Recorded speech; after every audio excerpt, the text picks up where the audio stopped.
Thank you very much, Vachikwana, for that precise introduction. That's what I wanted. Now, I want to thank you, Professor Musengi, right? And Professor Zobo, in absentia Rungano Zobo, for inviting me to the great university of Zimbabwe. You can join the others so you can see the show. I am very grateful, I'm very thankful for the invitation to the great Zimbabwe University. Now, I think we need to change your name.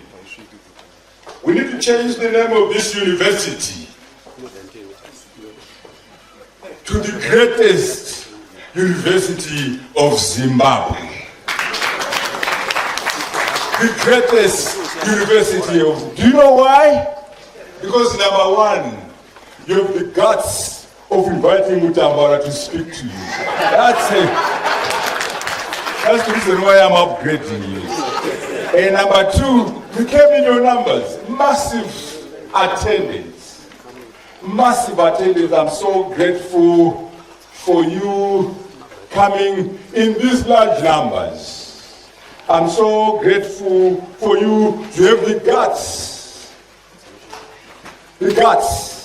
to invite Mutambara to your university. Many people are scared of Mutambara.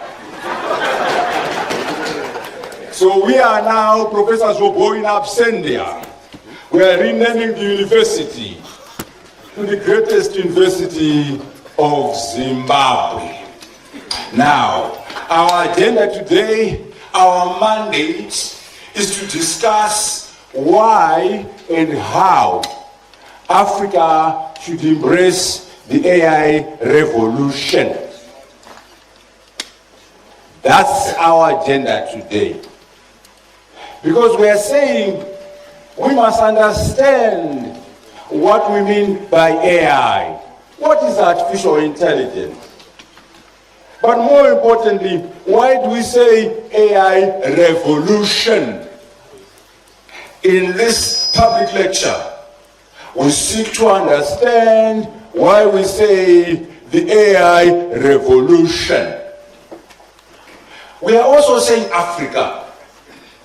Why are we saying Africa? Why are we not saying Zimbabwe? Why are we not saying South Africa? Why are we not saying Ghana? It is because we want AI to improve the quality of life of all Africans in the continent, all of them. But more importantly, AI is about scale. You can not do AI in South Africa. AI is Zimbabwe. Why? Because the amount of energy required to do AI is so huge. We are talking about AI factories, AI data centers that have energy requirements similar to those of the entire country, Zimbabwe. 2,000 megawatts for one AI factory, AI data center. We are talking about requiring $100 million to develop one AI system like ChatGPT or Grok 4. $100 million to do just one AI system. We're talking about energy. We're talking about cash. But number three, we are talking about talent. To build one AI system like ChatGPT 5, Grok 4, you need 100 PhDs working on one project. That scale of cash, that scale of energy, that scale of talent cannot come from Nigeria alone, cannot come from Ghana alone, cannot come from Zimbabwe alone. We need to work together as Africa to provide the cash required to do AI, to provide the energy required to do AI, and to provide the talent that's required to do AI. That's why we say, why and how should Africa embrace the AI revolution? We must understand the why aspect, and then more importantly, the how. That's our agenda, that's our mandate today. Why are we saying Africa? Because AI is going to be driven by the United Africa, us working together as Africa. What are we saying? 1.4 billion people in the continent must work together to drive AI. With our collective GDP of $3.4 trillion. Those are the numbers that will make us short callers and bowlers in the AI revolution. 1.4 billion people working together with a collective GDP of $3.4 trillion. That's why we're saying Africa, Africa. Remember, we have 8 billion people in the world, and 6.6 billion are in what is called the Global South. The Global South consists of emerging and least industrialized countries. And there are 6.6 billion people in the Global South. They are the global majority. So we are saying Africa is part of the global majority. Africa working with the rest of the global majority. Why don't we unlock value and improve the quality of life of our people? That's why we say Africa. And also remember, the African diaspora. The Africans in America, the Africans in the Caribbean, the Africans in Latin America, the Africans in Brazil, in Argentina. When you put the Africans on the continent together with the Africans in the diaspora, we're talking about 2.2 billion people and collective GDP $5 trillion. Chikwana. These are the numbers that make sense in the AI revolution. If you can mobilize 2.2 billion people, if you can mobilize $5 trillion, then the African continent can unlock value from the AI revolution. That's why we are saying, why and how can Africa embrace the AI revolution? Numbers, numbers, numbers. Also, we are saying, please, let us not underestimate our strength, our geography, our land mass. Do you realize that all these countries, all of them, they fit into Africa. All of them. The US can fit into Africa. China can fit into Africa. India can fit into Africa. So when you look at the map that you taught us, Professor Msengi and Professor Nyambia, you lied to us. The size of Africa we are given in high school is smaller than the actual size of Africa. We are much bigger than what's depicted in geography. Our land mass can accommodate the US. Our land mass can accommodate China. Our land mass can go India and China. We are a massive continent. Why don't we think about that as we seek to unlock value from AI? So please, disregard the map they gave you at GZU. It's faulty. They make Africa look smaller than it actually is. We are bigger than that. Also remember that we also have remittances from the diaspora. This is the cash coming from our people in the diaspora. Let us make our people in the diaspora money in the bank. Now, Professor Nyambia, what do we mean when we say artificial intelligence?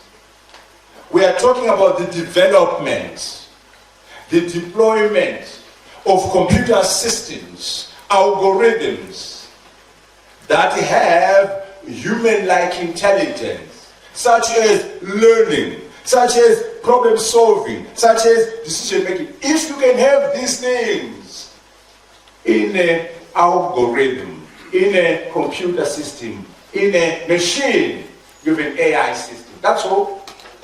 That's all. And the key drivers of AI, why AI has taken off in the last 3 years, is because of two things. Data. There's so much data now coming from social media, from this and the other. There's so much data today, number one. Number two, the computing power has gone up. Computational power, or what we call compute resources. The computers are much faster. So AI has taken up and taken off in the last 3 years because of access to extensive sources of data and computational power.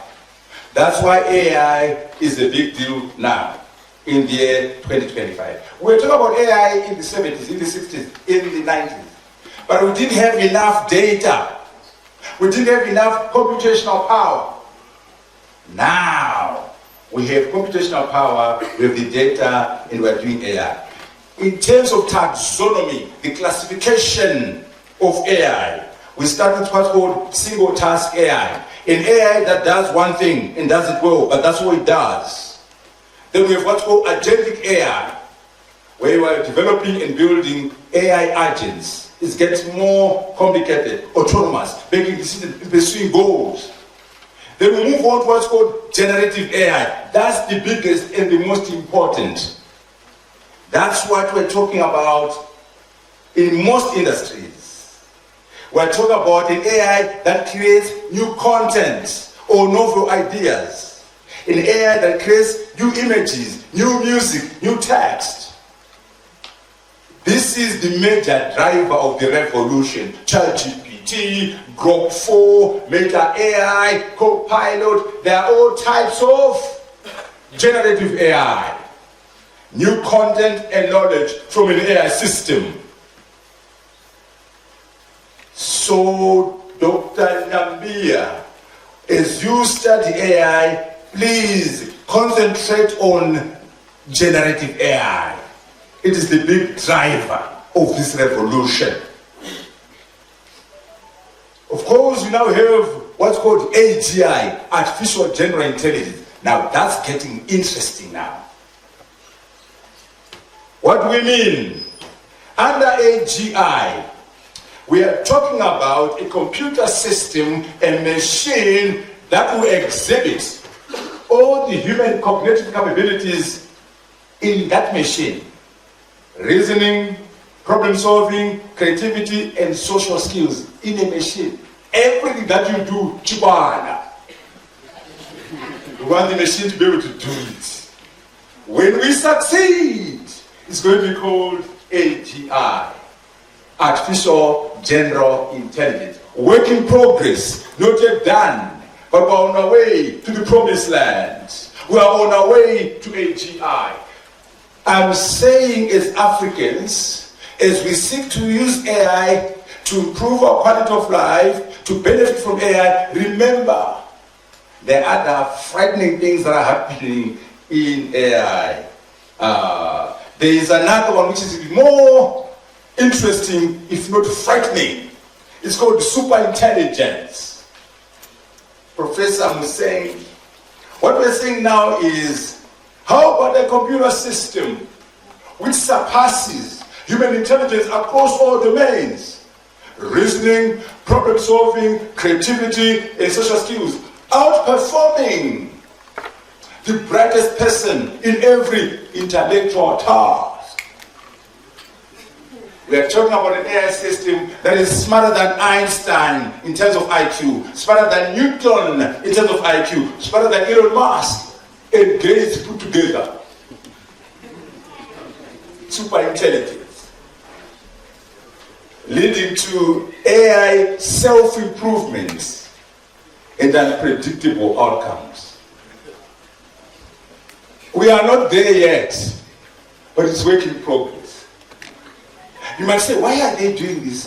Why don't you just have a law that says, don't do super intelligence? You can't. Well, there's competition between China and America to achieve super intelligence.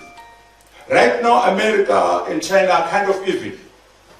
America, $27 trillion GDP, China, 19. Nuclear weapons, they have them. So they're kind of even. Whichever country gets super intelligence first will have what we call an asymmetric advantage over the other. If China gets super intelligence, it's now here. It's a step function, asymmetric advantage over the US. If the US gets super intelligence first, the Americans are in a class of their own. So it's a war. There's a war between China and America around AI in pursuit of super intelligence. And we look at why they're doing that at some point later on. But remember, you can't moralize Nyambia with your Bible and tell us, don't do super intelligence, don't play God. It's not up to Mutambara, it's up to China and America. And also the curious engineer, I'm very curious. You can't stop me, Nyambia. I'll play God if I can. I mean, I'm curious. I'm a scientist. I'm an engineer. If God can be played, I'll play him.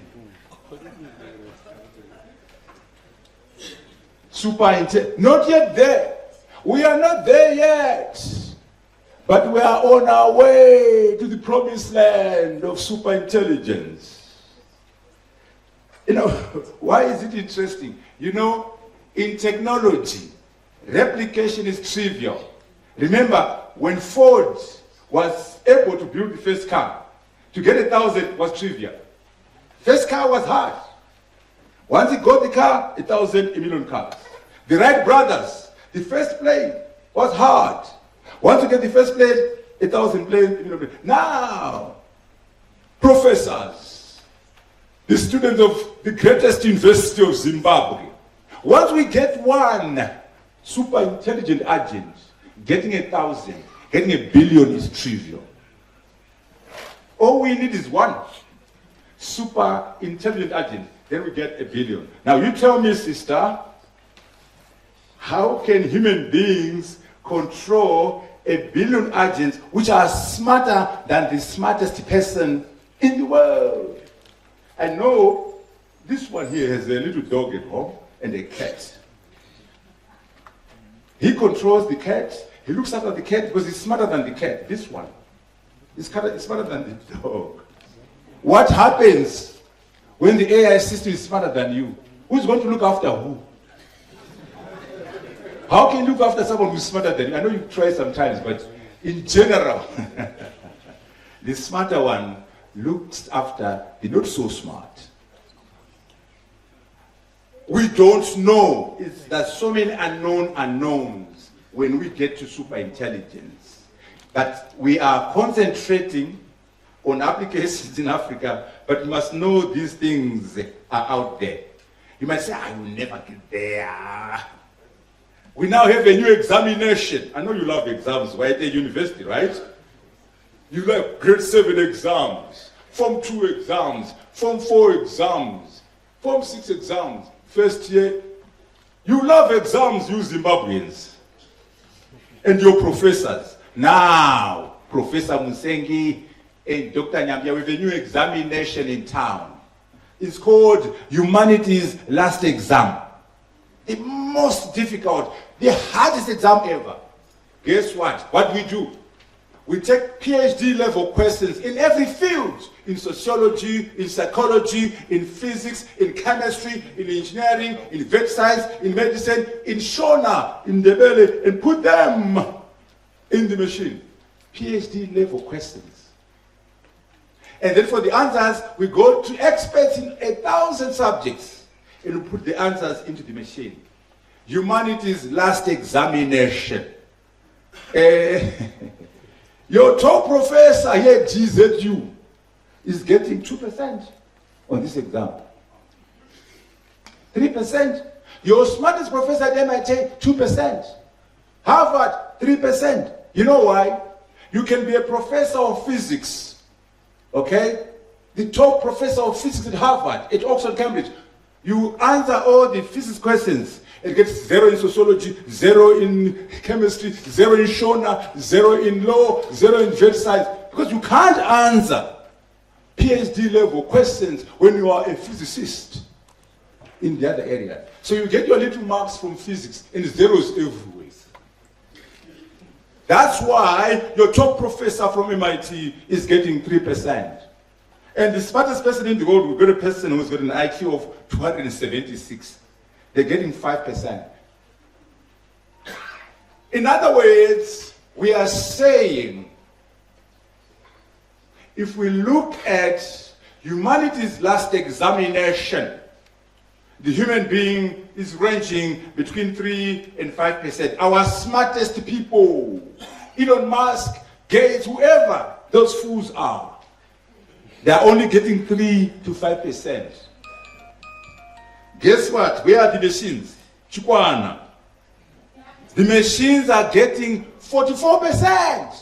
Grok 4. Just this you like. What we're saying, ladies and gentlemen, comrades and friends, the machine is 10 times smarter than the smartest person. 10 times smarter in the year 2025. I know intelligence is not just about examination, there are other things. But when we concentrate on that narrow definition of intelligence, where we're talking about zamanishan, AI, we're 8 billion people. 10 times smarter than the smartest person.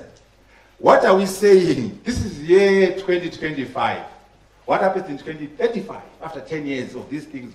They grow exponentially, yeah? In terms of knowledge. So we are saying to you, super intelligence is almost here. But don't worry, the future does not belong to AI on its own. The future belongs to what we call human augmentation. The machine and the person being a better professional. The lecturer plus AI, a better lecturer. AI, a student, better student. Engineer plus AI, better engineer. Human augmentation is the future. How can I use AI to be a better teacher? How can I use AI to be a better manager? Human 2.0. So that is a positive way of looking at AI. Human augmentation. So don't worry too much about superintelligence. And Grok 4, when it came out, was very interesting because it came out when Trump and Elon Musk were fighting. You remember, for those who are on Twitter, they were beefing and riffing. And then Elon Musk produced Grok 4. And Trump and the Defense Department saw the power of Grok 4. And they said, you know what, Elon, forget your fight with Trump. Here's $100 million, please. Take it. Give us Grok 4 for the army. They forgot about their differences. And Trump and the Defense Department gave Elon Musk a $100 million check to use Grok 4 in the army. What are you doing in Zimbabwe? Please, can you rise above your petty political differences, your petty personal differences, and embrace technology and embrace good ideas to push the country forward? Learn from Elon Musk and Trump. Why am I saying this? You have heard of the billionaire Strive Masiwa. Makambo muzwa wehere. Strive Masiwa has gotten together with NVIDIA. His company called Cassava is working together with NVIDIA to bring the GPUs into South Africa. We'll talk about them later on. Into Kenya, into Ghana, into Egypt. Mana Zimbabwe. Tell us, GZU, why is your billionaire ignoring you? Why don't you reach out to your billionaire? He's working with South Africa. He's working with Kenya. He's working with Egypt. Dramatizing the need to rise above any differences and embrace technology to drive this country to the promised land. Learn from Elon Musk and Trump. And by the way, Defense Department, let me emphasize this. You know, some of you have an iPhone, it's very fast. There's a supercomputer at UZ. There's a supercomputer at Harvard. If you as a civilian, Chikwana, very civilian, also civilian, if you have a fast equipment and a fast computer, what do you think the intelligence people have? FBI, CIA, MI5, MI6. Do you think, as you sit there as a civilian, you have the same level of technology as MI5, as KGB, as Mossad? Are you sure? The most advanced science and technology is in the army, it's intelligence, it's in the Air Force. What you have as a civilian is 10 years old. I know it because I was working in America as a professor. I was doing research in the Air Force, research in defense, and NASA. Because that's where the science is cutting edge. And when I used to go to meetings, they would look at me curiously. This general who's also a professor, where are you from? And I say, Zimbabwe. You get stable. Why? Because even if you get the high science, you can't use it to your small country. So our smallness, our littleness as a country allowed me to have high science. Because they said, he can't use it, let's give it to you. If I was from China, if I was from Russia, they would ask me to leave. I said this, understand this. AI is about the army. AI is about defense and air force. So it's a competition. Professor Museng, why do we say a revolution? AI is creating new science, new physics. The Nobel Prizes from last year were all driven by AI, were all products of AI. The Nobel Prize in physics, AI. Nobel Prize in chemistry, AI. AI is driving the academy. That's why we say it's a revolution. When you embrace AI here at GZU, please don't adopt it in isolation. It's part of an ecosystem of technologies, what we call transformative technologies. Don't embrace AI in isolation. AI sits on digital. Without digital, there's no AI. AI requires data. Without data, there's no AI. So you need to make sure you understand the role of mobile telephony, the role of digital transformation, the role of big data analytics, cybersecurity, and blockchain. Blockchain. Please, Dr. Nyambia, as you pursue AI, make sure you also start blockchain. Blockchain is a revolutionary technology on its own. When you combine with AI, it's even more massive. Renewable energy, fintech, cryptocurrency, all these technologies, quantum computing, a major technology. You understand AI is part of an ecosystem. It's part of an ecosystem. Quantum, for example, if you think a supercomputer is fast, quantum will be 10,000 times faster, 1,000,000 times faster. Encryption, you know, when you do encryption, you can crack the code after playing around with it for a year to crack a code. With quantum, you need 5 minutes. So all the encryption you have, we throw out of the window. Quantum is a major revolution on its own. When you combine quantum and AI, it's another revolution altogether. And that thing we talk about, AGI and super intelligence will become achievable sooner than later. By the way, quantum is still green, not yet ready. But why do you wait for it to be ready? As GZU, can you deploy some research resources into quantum? So when quantum comes online, you are ready. It's still green, it's still being refined. Let us be part as Africans of that. We are saying Africa must understand this technology and be part of it. Synthetic biology. What are we doing? We're doing gene editing. We're creating new genes. We're seeing, for example, Chikwana. We look at these bad genes and good genes. We take out the bad ones. So the next Chikwana only has the good genes of Chikwana. It's called gene editing. I'm sure Chikwana will like that. It's got so many bad genes. We are also resuscitating old genes that expired. Dinosaurs are coming back. We are resuscitating genes that died a long time ago. Those that are extinct are coming to life. It's called synthetic biology, gene editing. Applications in healthcare, applications in agriculture, in environmental solutions.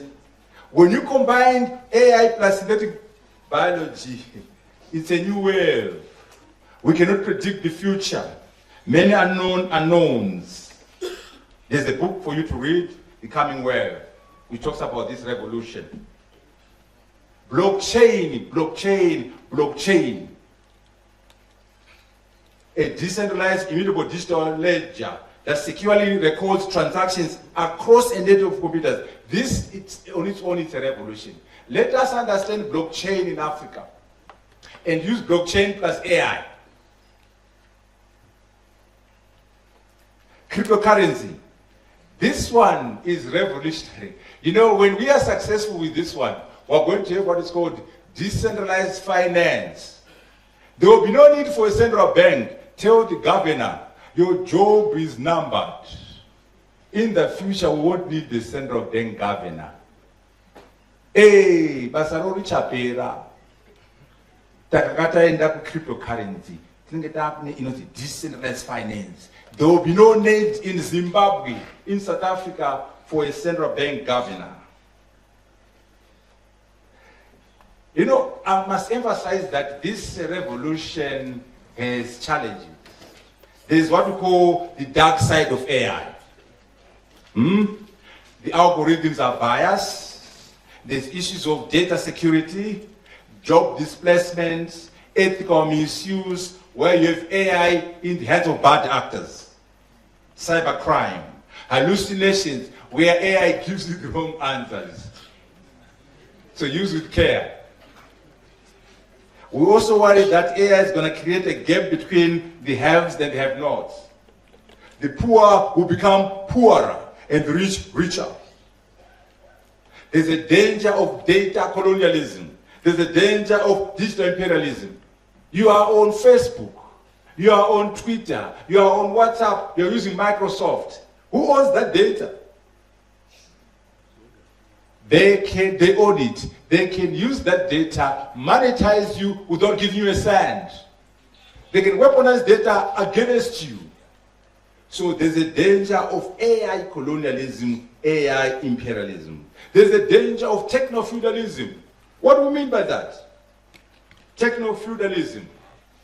A few people, a few men, Elon Musk, Altman, Gates, owning these huge companies and dominating the world.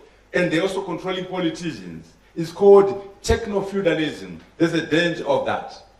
And of course, the danger of the arms race. Right now, we have what are called autonomous weapon systems. The drone will decide who is the enemy. The drone will decide when to fire. We see that in Gaza, we see that in Ukraine. Autonomous weapon systems.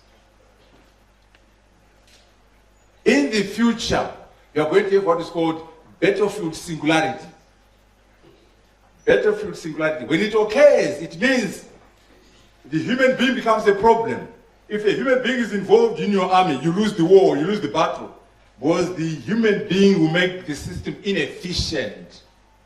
The robots are more efficient alone without a human commander.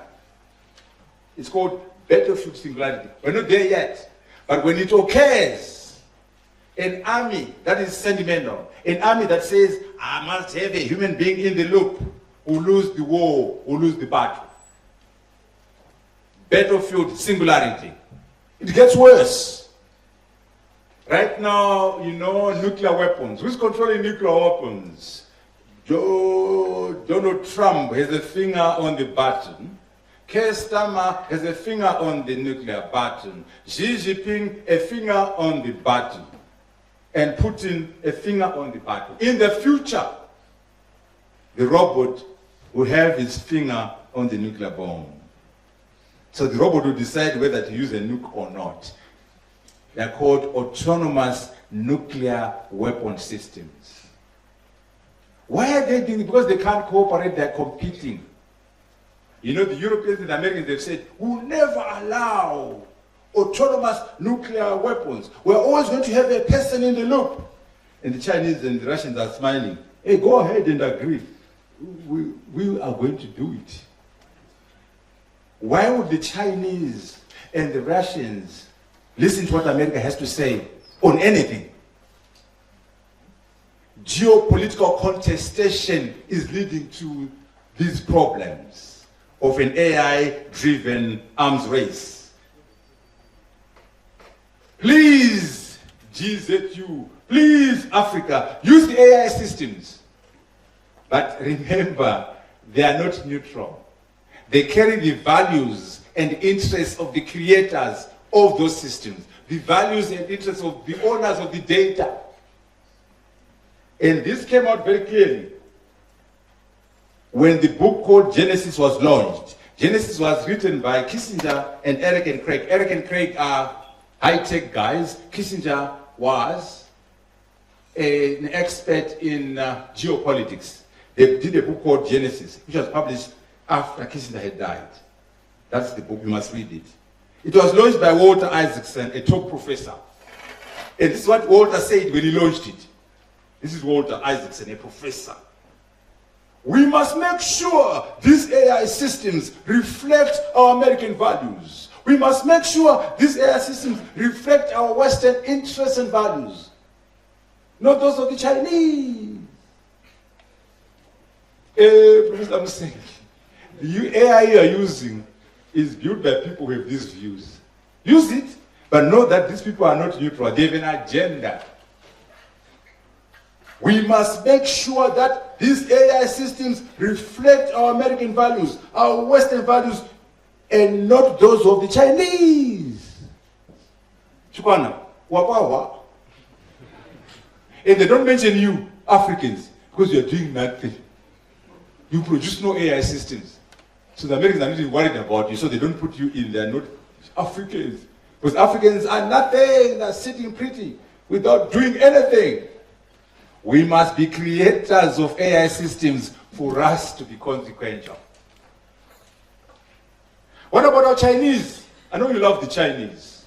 Your Chinese friends, are they Father Christmas? Are they the nice ones? Certainly not. Tonight, go to DeepSeek R1, that's their product. Go to DeepSeek R1 and type this instruction to DeepSeek R1. Can you explain what happened at Tiananmen Square and the reasons behind it? Tiananmen Square, that's when the Chinese crushed those students in 1989 who were demonstrating using tanks in 1989. In 1989 is a very special year because I was also being crushed. I was in Chikurubi as a Zimbabwean soldier of this struggle. I was locked up by the regime of Robert Mugabe. At the same time as Tiananmen Square was happening. So I remember this very well. So you go and type this, and the AI system from China will say, I'm sorry, I cannot answer that question. I'm an AI assistant designed to provide helpful and harmless responses. So the Chinese are making sure their AI systems don't discuss their bad history. They don't want you to talk about it. It's treason. It's harmful. So the AI system refuses to answer. Now, it's your job to do your own AI system and put your own values there. I'm not attacking the Chinese. Write your own. And then you can go and put in there, Ubuntu. I am because we are. We are because I am. Munu munu nge vanu. Vanu vanu nge munu. Okanda omu AI system. Must wear GZU. So there is serious geopolitical contestation between the US and China. That's why you can never get an agreement going on. AI affects geopolitics. Geopolitics affects AI.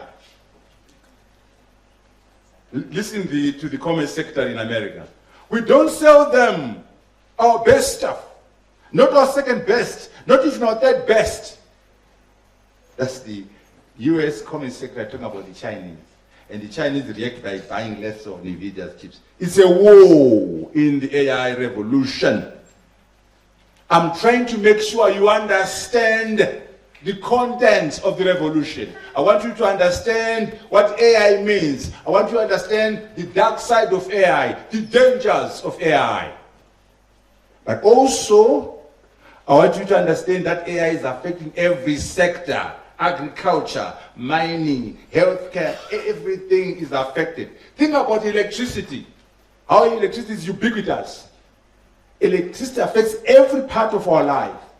So go back to 1879, when electricity was commercialized by the discovery of the electric bulb by Thomas Edison in October 1879. From that time on, electricity became a component of every aspect of industry, every aspect of our life. That's AI for you. So if you're trying to understand the impact of AI, understand the impact of electricity. It's everywhere. In your car, in your house, in this room, everywhere. It's ubiquitous. That's AI. That's why we're saying the AI revolution. Money, money, money. You know, every time you switch on your TV, CNN, BBC, ZTV, they're talking AI. Why are they doing that? Because AI is about money. This year, AI will contribute $11 trillion to global GDP. $11 trillion. And global GDP is $110 trillion. So AI is contributing 10% of global GDP. It has never happened before for one technology to give us 10% of global GDP. Generative AI, which I say is the big one, alone is giving us $4 trillion. Generative AI, which is the special and most powerful type of AI, is giving us $4 trillion. 3.7% of global GDP from one type of AI. People, this means that generative AI is equivalent to the Japanese economy. Just one type of AI is number 4 in the world. Ahead is the US, China, and Germany only. Generative AI is equivalent to the Japanese economy. Okay? It's bigger than our little economies. We are talking about Africa working together. Look at those Mickey Mouse economies. South Africa, $400 billion GDP. Nigeria, 243. Zimbabwe, I won't mention, you're too small. Botswana, 19. These numbers, Chikwana, will not allow you to be a player in the AI revolution. The only numbers who make us players is the collective GDP of $3.4 trillion and 1.4 billion people. That's why we're saying Africa, Africa, Africa. Can you imagine if I was to walk up and I say, here I come, I'm the African. I speak on behalf of 1.4 billion people. Behind me, I have a collective GDP of $3.4 trillion. And also I'm in charge of all the minerals in Africa. The diamonds, the gold, the critical minerals, the rare earth minerals, all of them from the DRC, from Zimbabwe, from Angola, are under one command. And I said, Mr. Trump, can we talk? Mr. Trump would talk to me not out of love, out of economics. The Chinese would talk to me out of economics and out of love. And I'll get a better deal from the Chinese. When you go as little Botswana to China, you get shortchanged. As you go as little Rwanda and DRC to Trump, you are foolish. You get shortchanged. I saw them, DRC and Rwanda, going to Trump. Shame on you, Rwanda and DRC. We must go as 1.4 billion people with a collective GDP of $3.4 trillion. All the minerals in the DRC, in Zimbabwe, in South Africa, in Angola, and Ghana, under one command. That's how you negotiate. That's how you become consequential in the AI revolution. That's why we say Africa, not Zimbabwe, not Ghana. If you think my numbers are ambitious, you know, my $10, $11 trillion, look at the conservative numbers from PwC and McKinsey and Company. They are saying AI will contribute 15.7 in the year 2030 and $7 trillion this year. Still, these conservative numbers are huge. 7 is double our collective GDP. So even these conservative numbers show us we are in a revolution. You see, they're saying 7 this year and then 15.7 in 2030. That's conservative, but still it's huge. Now the question is, what's going on? Why is AI having such a major economic impact? What is driving the massive economic impact of AI? One word at GZU. Productivity, productivity, productivity. When they ask you, why is AI such a big deal? Just say to them, productivity, productivity, productivity. Then you shut up. AI has a staggering impact on productivity. What we call productivity per person. It's shooting up because of AI. That's why we're getting $11 trillion from one technology in a year, because the productivity capacity has gone up. AI is a productivity multiplier. AI is an escalator of productivity. What do we mean? Last week, we are producing 1,000 computers. This week, it's 20,000 because of AI. Last week, we were producing 1,000 cell phones. This week, 50,000 because of AI. That is what we call escalation of productivity. That's what we call a multiplier effect from AI. This is why AI is a revolution. Remember, we're trying to understand why we say AI revolution. If you want a bit more words, if they push you a bit more, you say to them, okay, AI is about escalation of productivity. AI gives us enhanced efficiency. AI gives us cost savings. AI gives us increased innovation. 4 drivers of the revolution: productivity, efficiency, cost savings, and innovation. 4. But the key one, which drives everything, is productivity. But you can explain it a bit better by giving us 4. This is why we are talking about how and why we must embrace a revolution, because these are achievements in every sector: agriculture, mining, education. Look at Goldman Sachs. They're the top consulting financial institution in the world. What are they saying? AI has allowed us so that 95% of our work is done in minutes using AI. Before, last week, we required 6 people and multiple weeks. Do you see that? Moving from 6 people and 4 weeks to minutes. It's a revolution. And they do complicated work, these guys. Your work is not very complicated. Is it? Anyway, what I'm saying is they are using AI, and AI is changing their work from 6 weeks and 6 people to minutes. Our work, whatever we are doing, can also be held by AI. They are the best and the most prestigious investment and banking financial institution in the world, and they have these benefits.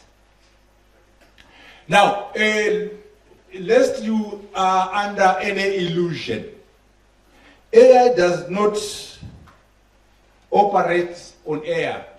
AI does not work on water. It needs hardware. The hardware required to drive AI.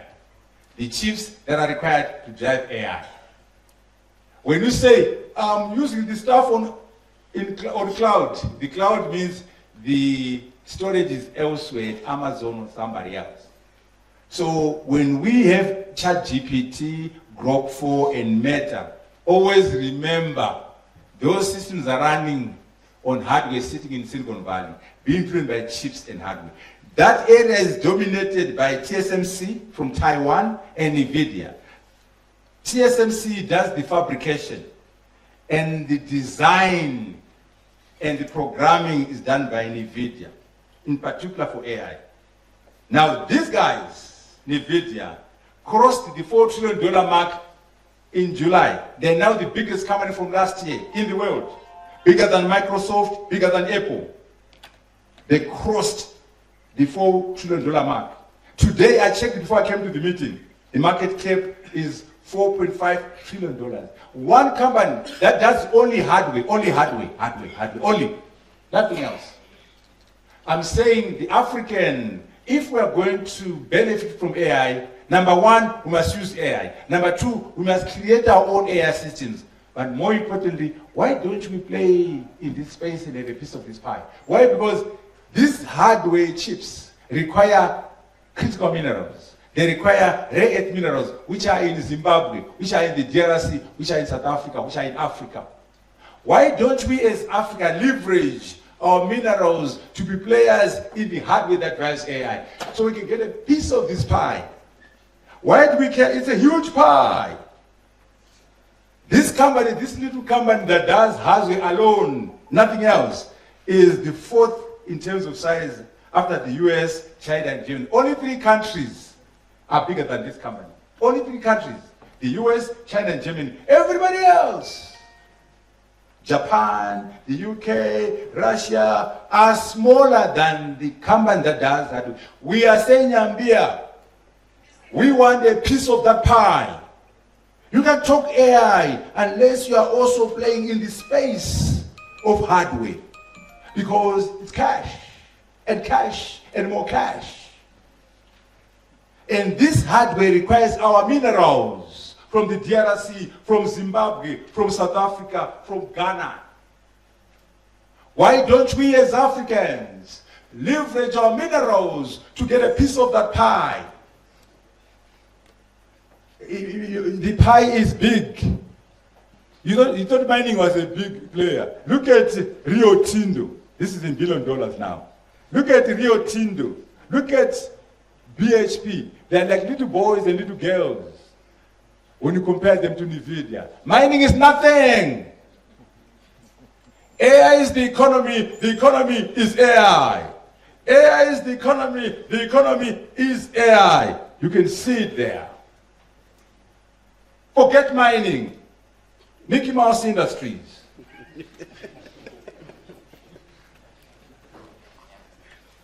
And if we combine now with NVIDIA, we put in Meta and Alphabet, we put in Microsoft. Those top 3 companies, which are dominating the entire world, are driven by AI. You see that. You thought Ford was big, right? You thought GM was a company. You thought Coca-Cola was big. You thought McDonald's or something. Look at them compared to AI. McDonald's, nothing. Coca-Cola, nothing. Netflix, nothing. GM, you're too small. AI is the economy is AI. So that's why we need to understand AI in Africa. That's why we need to embrace AI, because if you're not doing AI, you're not in the economy. If you're not doing AI, you are not consequential in the economy. The economy is being driven by AI. This is why Africa must embrace the AI revolution. Listen to the message here from the owner of NVIDIA. He says, AI will create more millionaires in the next 5 years than the internet did in 20 years. That's the prediction. He himself is worth $155 billion. His company is $4.51 trillion. He personally is 155. And Mr. Elon Musk last week became the richest man in the world as he was before, but is now $500 billion, $0.5 trillion. One man called Elon Musk. A revolution. We are saying, I don't like to be told about millionaires. Here's my question to GZU. Here's my question in Africa. How many people will AI help move out of poverty? Since AI is now the economy, since AI is driving the economy, you and I must ask ourselves, how many people can we move out of poverty using AI? That's my agenda. That's your agenda. China was able to move 800 million people out of poverty in 40 years. And today they're dominating AI, and they're using AI to empower their people.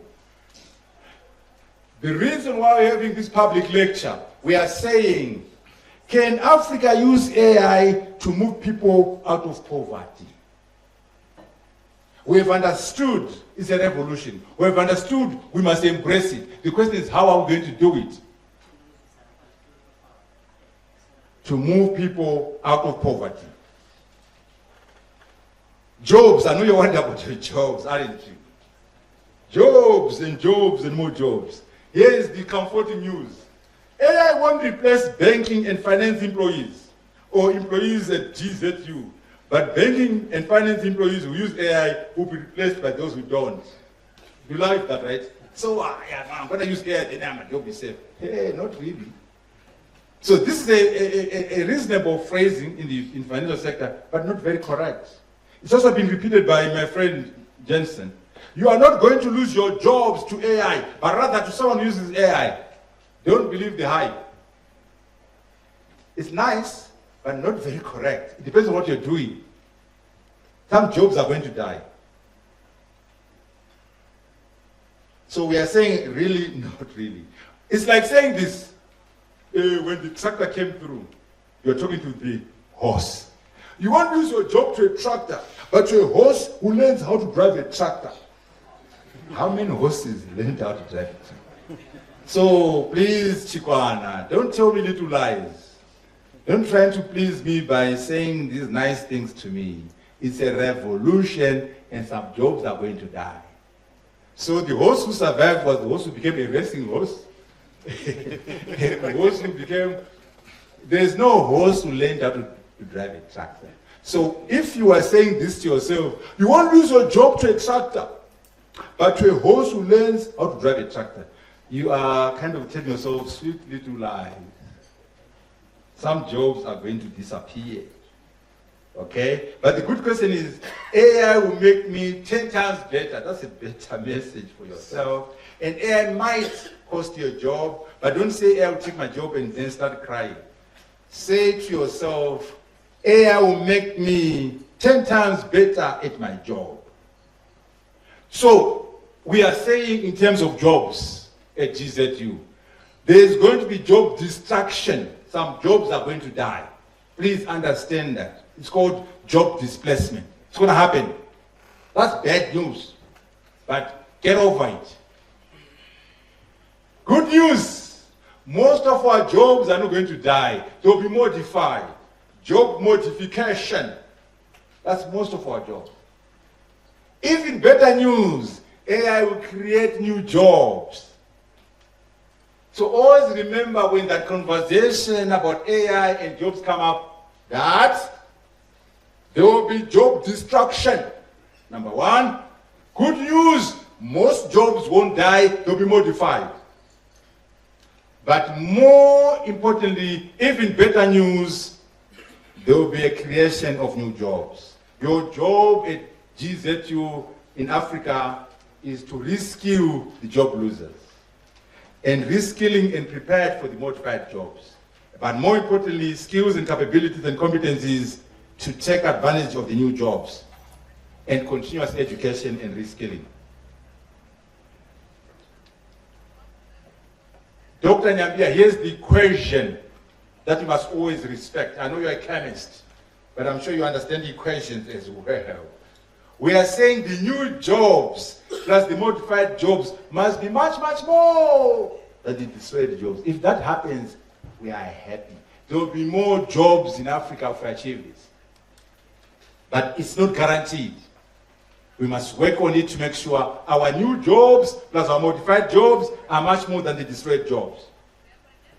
Then that's how Africa is going to make it if we are able to achieve that equation. And this is backed up by the research from the World Economic Forum. You can see the green numbers and the red one. If the jobs created are more than the destroyed, we are doing okay. Okay?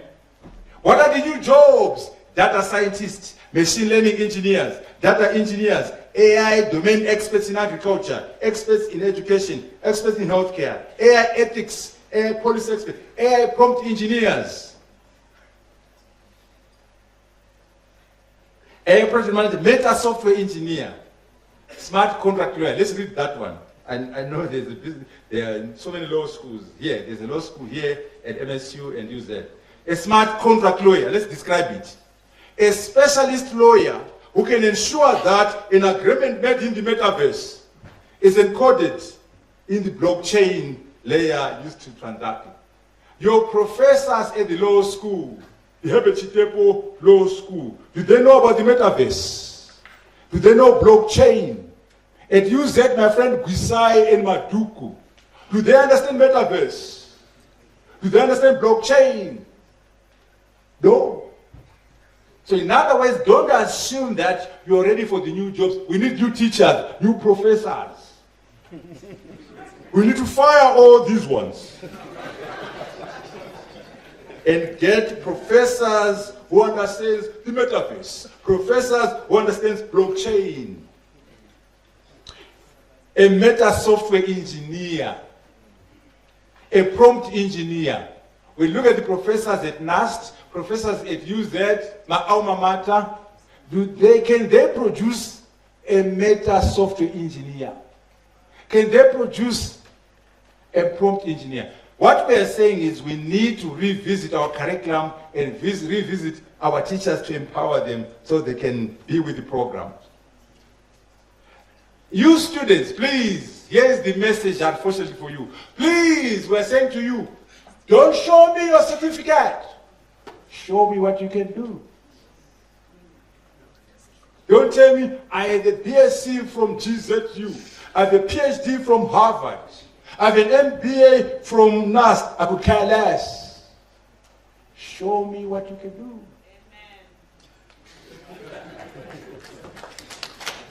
So in addition to getting the little degree that Nyambia is giving you, that Chikwana is giving you, and Shoko is giving you, in addition to that little degree, make sure you master some skills and competencies that Econet is looking for, that CBZ is looking for, that industry is looking for. Skills, competencies, and capabilities are more important than your certificate. Please. Get your little degree, but please master some skills. What are these skills? Problem-solving skills, critical thinking, learning how to learn, learning how to unlearn and relearn, financial literacy, digital skills, AI skills, entrepreneurial skills, knowledge of self. Knowledge of self is the beginning of wisdom. Are they giving you knowledge of self at GZU? Mindset shift. We want a can-do mentality. We want possibility thinkers. We want self-confident people, self-effect, self-aware, assertive, and self-belief. And here's the hard one, resilience. Now, resilience can only come out of failure. Resilience can only come out of adversity, out of pain. So I wish you pain. I wish you failure. Failure is good. Don't go looking for it. But when it does happen to you, when failure comes to you, when adversity comes to you, when pain comes to you, ask yourself, what am I supposed to learn from this pain? How can I become a better person because of this adversity? Because from pain, from adversity, from failure, you are going to gain resilience.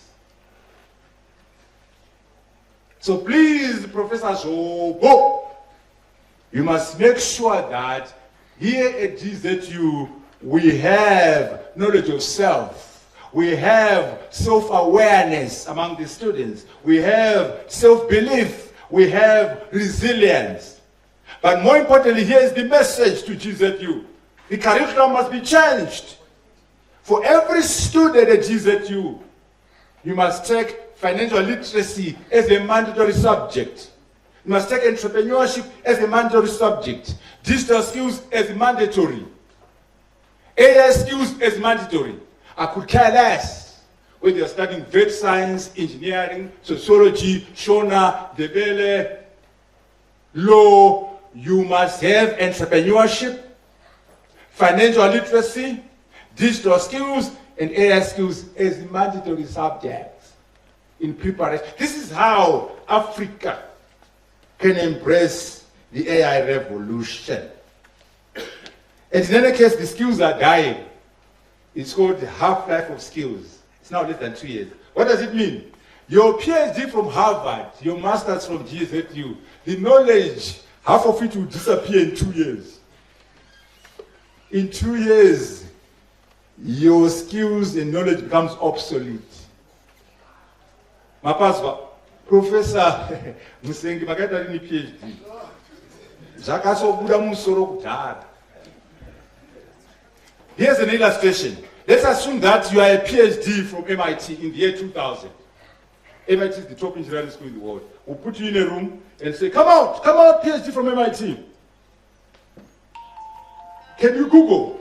Can you tweet? Can you join my WhatsApp group? After 20 years being locked up, the PhD from MIT in computer science will say, hey, what do you mean join WhatsApp group? What do you mean by tweet? Because in the year 2000, there was no WhatsApp group. There was no tweeting. So it means that the MIT PhD in computer science, if they don't continuously learn, they become obsolete. They become moribund. They become decadent. So we must continuously learn and continuously improve. Here at GZU and everywhere. We can learn from World Forum. These are the skills you need.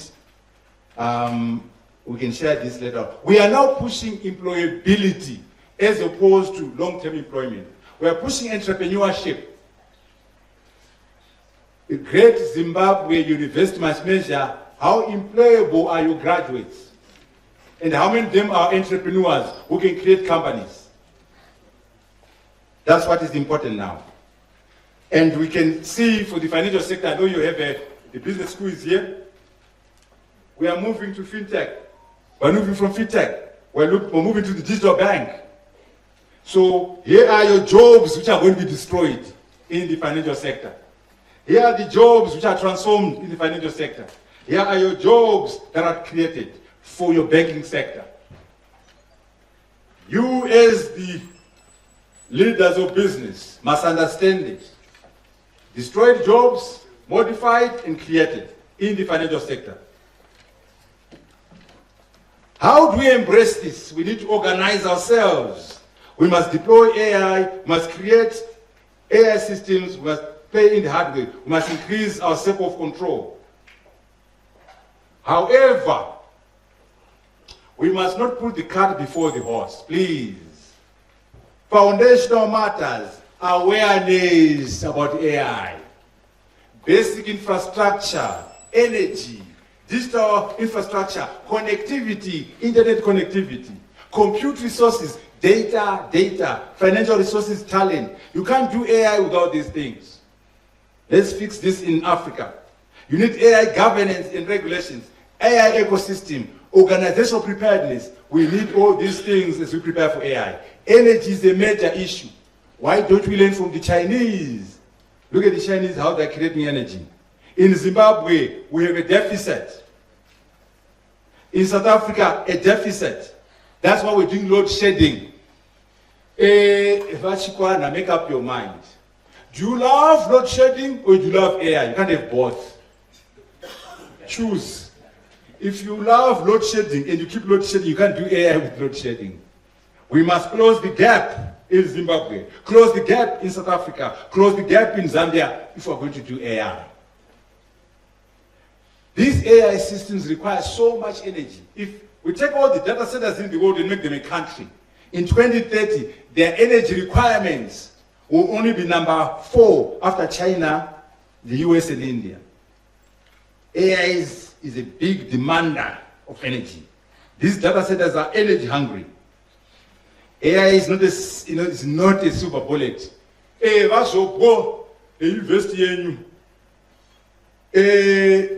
AI haikwani. Zimbabwe, wake up. AI won't solve all your problems. You must address the basics. We want effective and good country governance. You can't do AI without good country governance. We want accountability and transparency in Africa. We can't do AI without accountability and transparency. We must eliminate corruption.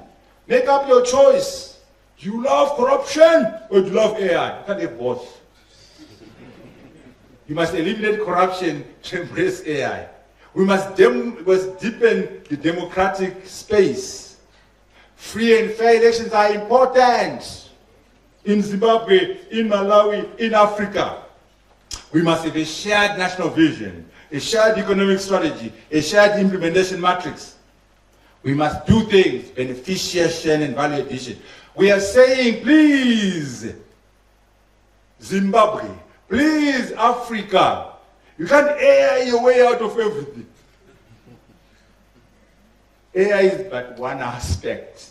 You must address the foundational matters in Zimbabwe. Professor Zobo, tell them in Harare, you can't AI your way out of everything. You must address the foundational matters. For AI to take off in Africa, for AI to take off in Zimbabwe, in South Africa. We must look at what we need to do in the country, what we do at SADC, and what we do in the continent. Country level, regional level, Africa level, and they must talk to each other. What are we saying? We need a national AI vision, a national AI strategy, a national AI implementation matrix in every country. At SADC, at ECOWAS, at East African Community, in Maghreb, and more importantly, at AU level. And the three must talk to each other. And of course, we need policy, governance, and legislation. That's how we embrace the AI revolution in Africa. Governance and regulations are required. As we get towards the end, we want to have a sense of the examples of applications of AI in every sector in Africa. Agriculture. Make sure my sound is ready over there. If your farm looks like a sci-fi movie, you're in the future of agriculture. The AI in agriculture market is booming, going from $1.7 billion in 2023 to nearly $9 billion by 2031. Use AI to do our harvesting using robots. You can use drones for spraying and spreading. Helping a lot of people in the agriculture industry, growers, ranchers, academics, to bring about better, faster, and healthier workflows and yields. Not to mention costs. Drones are also lowering the cost of traditionally capital-intensive operations. Remember, unfortunately, the same drones in agriculture are the drones in Ukraine, the drones in Gaza. Little is known about the event, except that Israel used the swarm attack to strike dozens of targets, together with other missiles and munitions. Most media outlets reported this as an attack with multiple drones at once. But military experts believe that this was a true drone swarm attack, meaning that the drones communicated and collaborated in making collective decisions. AI is a double-edged sword. You can use AI to build, you can use AI to destroy and kill. It's the most expensive warplane ever made. It's invisible to radar, and it can deliver a nuclear strike without being seen. This is the B-2 Ghost bomber, the crown jewel of U.S. air dominance. With a price tag of $2.4 billion each, it costs more than an aircraft carrier's fighter squadron. And it was built to do what no other aircraft could: enter enemy airspace, avoid all detection, and end a war before it begins. Its flying wing design is an engineering miracle. No tail, no edges, no sound. On radar, it looks like a bird, if it shows up at all. You saw that bomber there, B-2. This is the bomber that went into Iran to destroy the nuclear sites. There was a commander, there was a pilot. In future, this machine is going to be without a pilot, without a commander. It will be autonomous. It's worth $2.4 billion. So they're spending $2.4 billion on one machine to kill. Why don't you spend $2.4 billion to move people out of poverty? That's our African ambition. Not this one, but we must understand it exists. Okay? Let's go to positive things. Agriculture, mining, predictive equipment, maintenance, mineral exploration, autonomous drilling. All these applications are available in mining. We're a mining country.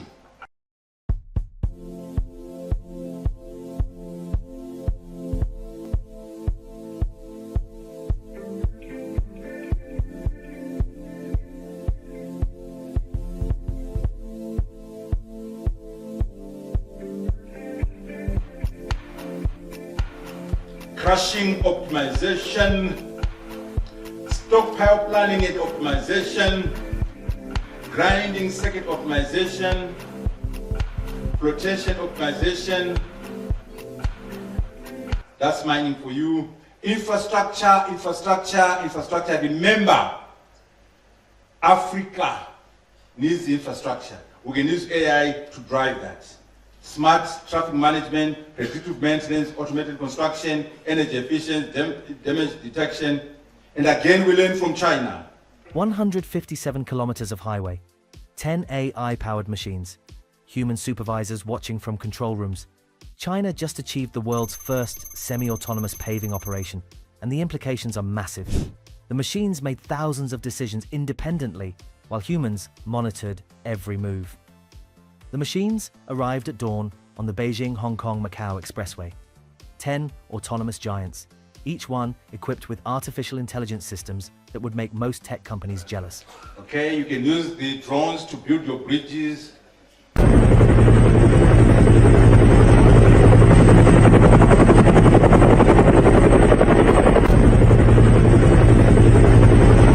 Energy. AI demands a lot of energy, but you can use AI to manage and create energy. So it's a double-edged sword, but you can use it to generate energy. Artificial intelligence is revolutionizing the renewable energy sector in incredible ways. Imagine using AI for predictive maintenance, analyzing data from wind turbines or solar panels to foresee issues before they happen, saving time and money. Then there's optimizing energy systems. AI algorithms can balance supply and demand in real time, making our grids smarter and more efficient. Okay, for cleaning panels, energy management. Applications of artificial intelligence and machine learning for power generation. Hello, and welcome back to our channel. Today, we will discuss an exciting topic, applications of artificial intelligence and machine learning for power generation. With the world's increasing demand for energy, the power generation industry is constantly looking for innovative ways to improve efficiency, reduce costs, and minimize environmental impact. AI and machine learning are offering new possibilities to achieve these goals. AI and machine learning are revolutionizing the power generation industry by enabling advanced optimization techniques and predictive analytics. And then we can also use it in health, diagnosis, personalized treatment, mental health, drug discovery, lots of applications of AI. This is how Africa can embrace it, by using it in health and well-being, by using it in research. AI is transforming every aspect of healthcare. From guiding patients effortlessly through their appointments, to creating more personalized, comfortable experiences. AI is reshaping care, capturing notes in real time so doctors can focus on their patients, and giving them the insights they need to provide the best care. AI is helping teams analyze medical images to support faster diagnosis and treatment decisions. It's empowering doctors with superhuman capabilities. Manufacturing, again, so many applications that we can have in manufacturing. We are talking about how Africa can embrace the AI revolution. They can do that in manufacturing. Welcome to the future of manufacturing. Enter generative AI. Trend 1, predictive maintenance, saving factories from unexpected breakdowns. 2, quality inspection, no faulty products slipping through. 3, demand forecasting, producing only what's needed. 4, process optimization, fine-tuning every step. 5, customization, unique products at mass production speed. And 6, sustainability, less waste, more efficiency. Welcome to the future of car manufacturing. In this video, we get a fascinating look at how AI-powered robots are revolutionizing car production in China. These highly advanced robotic arms handle every step of the process with incredible precision. From assembling the foundation of the car to installing the windshields, roof, windows, seats, and even the tires. Main applications, and then driverless cars. We must change our laws to allow technology to move. We already have driverless cars. It is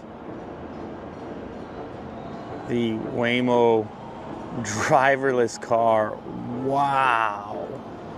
What a crazy futuristic looking deal.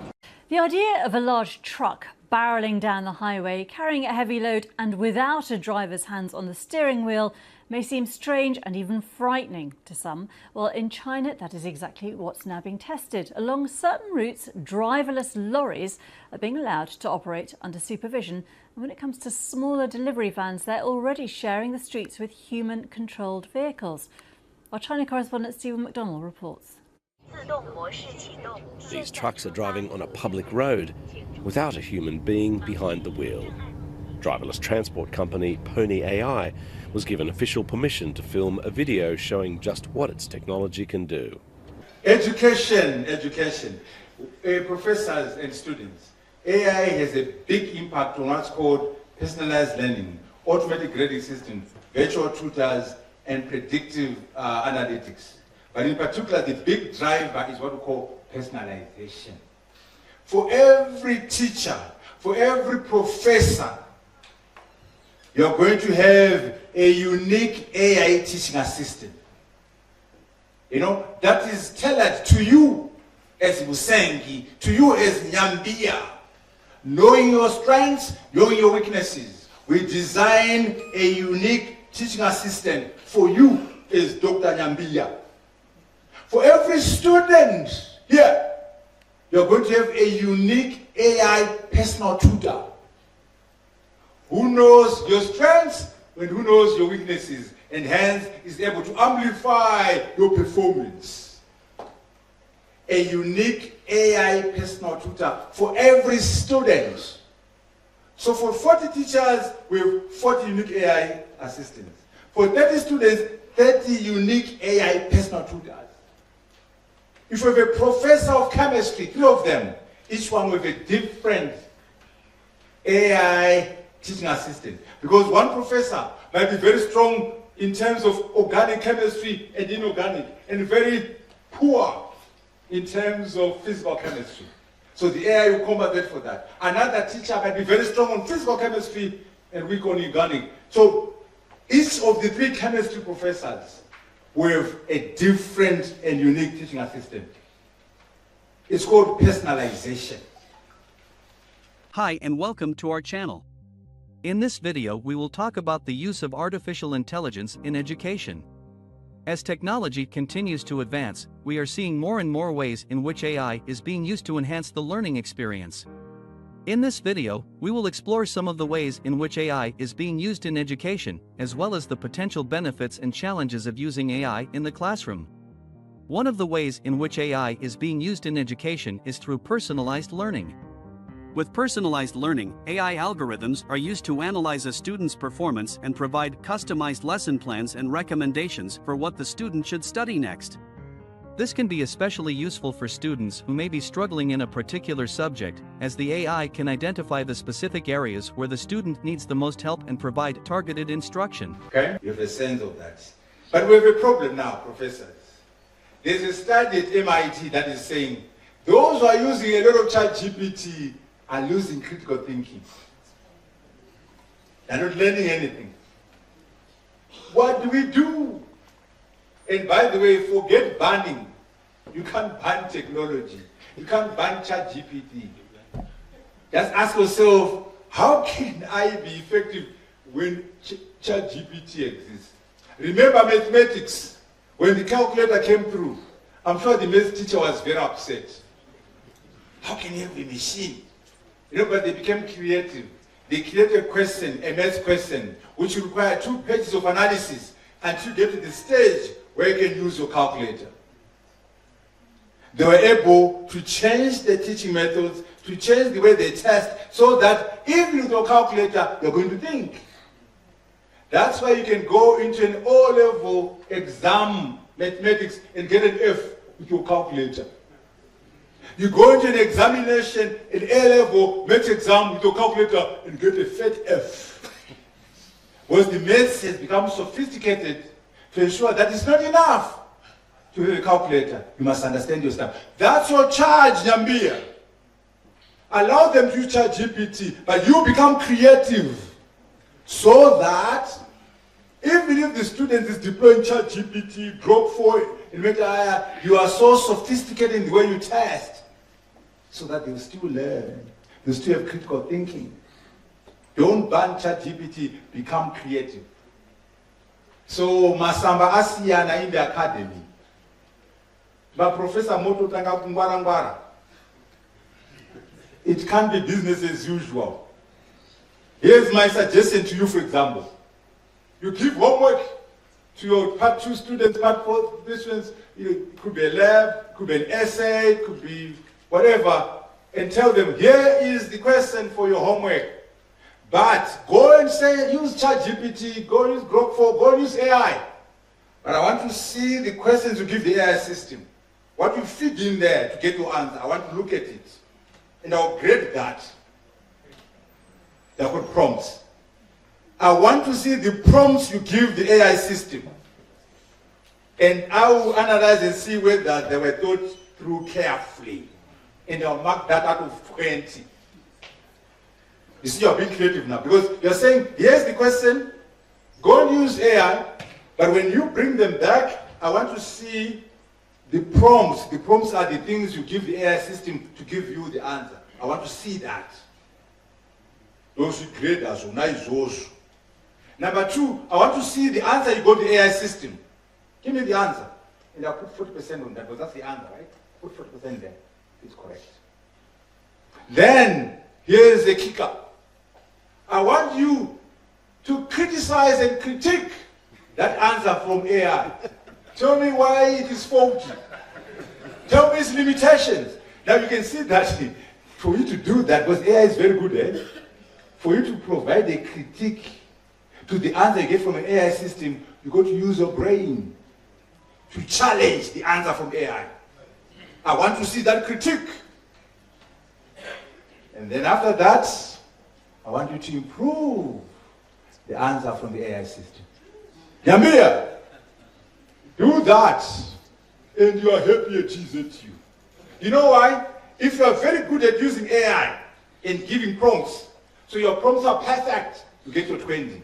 Your answer is perfect, you're at 60. If you don't know how to critique, you get 0 out of 20. Know how to critique, so you're at 60% with AI alone.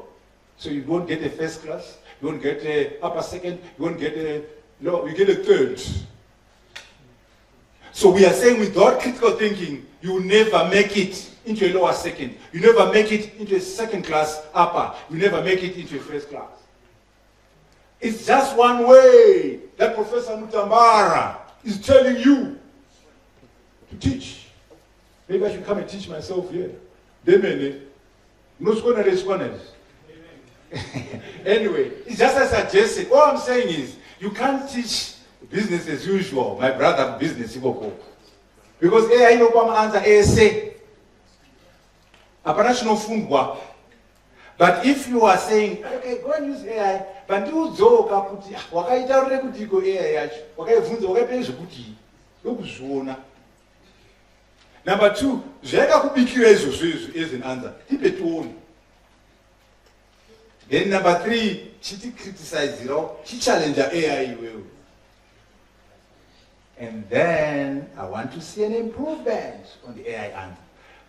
I'm saying that it cannot be business as usual in the academy. You must be creative as a teacher, as a professor, for you to embrace. This is what Africa needs to do to embrace the AI revolution. And you can see critical thinking here is in charge of 60, because even the prompts require thinking. So in this questioning framework, critical thinking constitutes 60. So AI has not killed the critical thinking. AI has protected it, but it can't be business as usual. Another one, hey, let them do the homework and come with the answers, but defend it. Oh, this is your essay. Can you talk about it, please? Now, if the AI system has done the essay and you can't talk about it,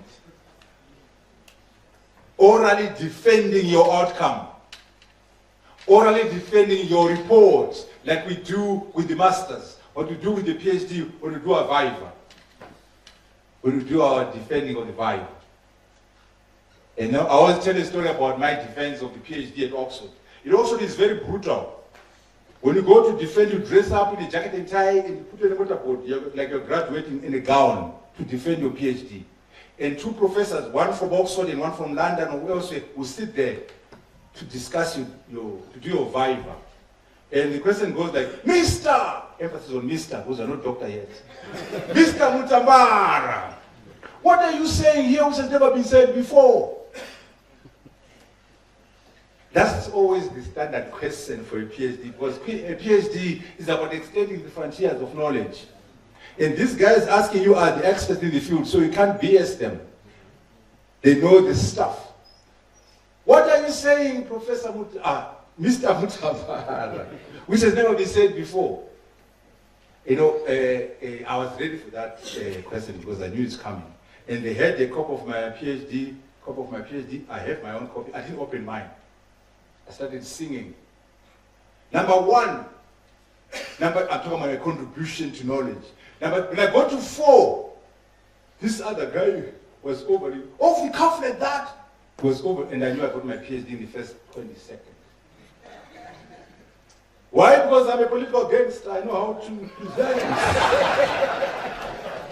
Did you know that they are dealing with the gangster from the streets? So I got my PhD in the first 30 seconds without opening mine, because I knew what was in there. That's what we need to do in the AI revolution. The student must know the content of the assignment. They must defend it verbally. We're talking about how we can make sure that AI does not destroy critical thinking. Okay? You know, AI can also be applied in politics and governance, policy analysis. All these things can be done using AI. The applications of artificial intelligence in politics and governance are diverse and rapidly evolving. Key areas include policy analysis and decision-making, where AI can analyze vast amounts of data to guide policymakers. Public opinion monitoring uses natural language processing to analyze public sentiment on social media. Election forecasting employs AI to predict election outcomes based on historical data and current polling. Fraud detection uses machine learning to flag unusual activities like tax evasion or fraudulent voting. Resource allocation optimizes the distribution of public funds and services. In policy and governance, data-driven decisions. The governance is AI. You need AI. And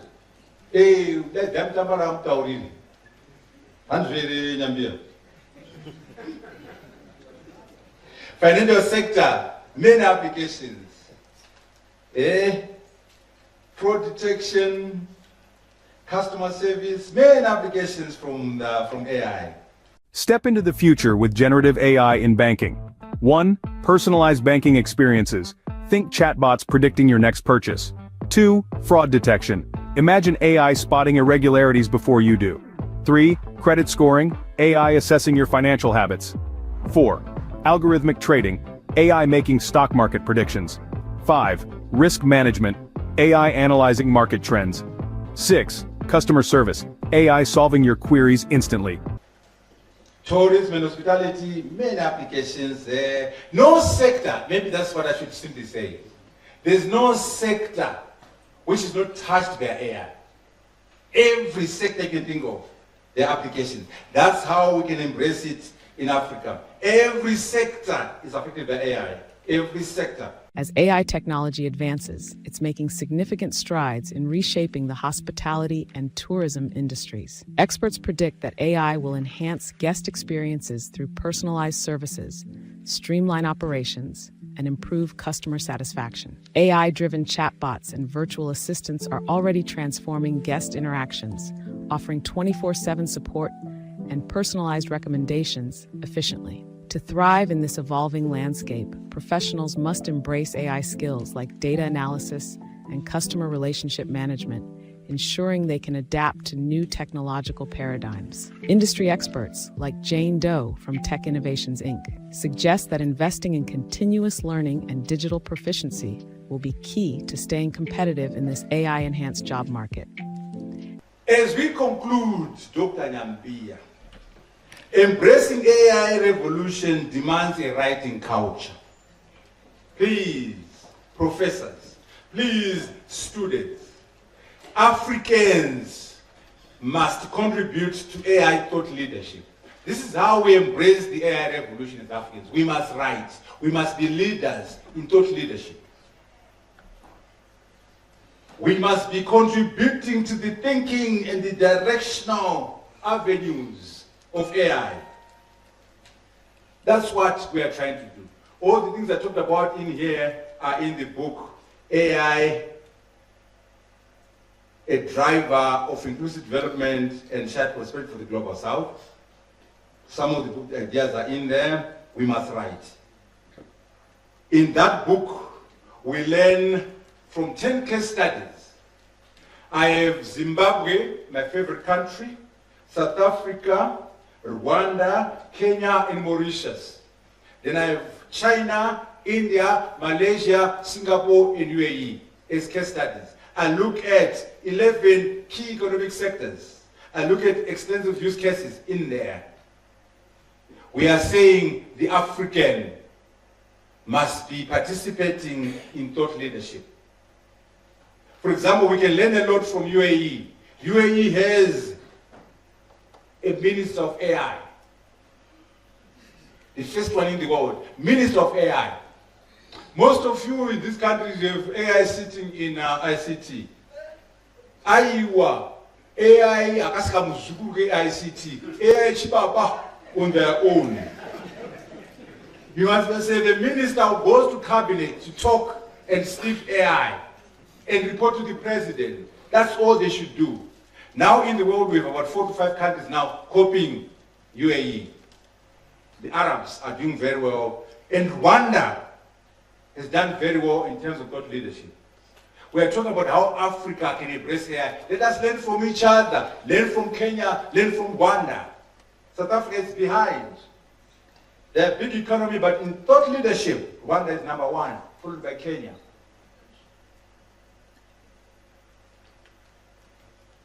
Again, another book. We're talking now about the SDGs, our book launch from last night. Africans must write. You see, some of them are political. And I know you're worried about politics, you little ones. I read 9 books. It's publish or perish. 5 engineering books and 3 political ones. So Professor Jopo, tell them in Harare that Mutambara says, I'm more of a rocket scientist than a political gladiator. 5 versus 3. So don't be worried. He's a rocket scientist, not so much a political gladiator. Because if you look at his record, it's 5 versus 3. So please, calm down. But I hope because I retired, by the way, Chikwana. Ndaka-retire. Ndakasira mwafana.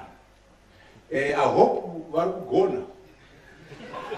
Because vakatadza ndinodzoka Anyway, my record shows that I'm more of an engineer than a politician. So please, listen, we must rise.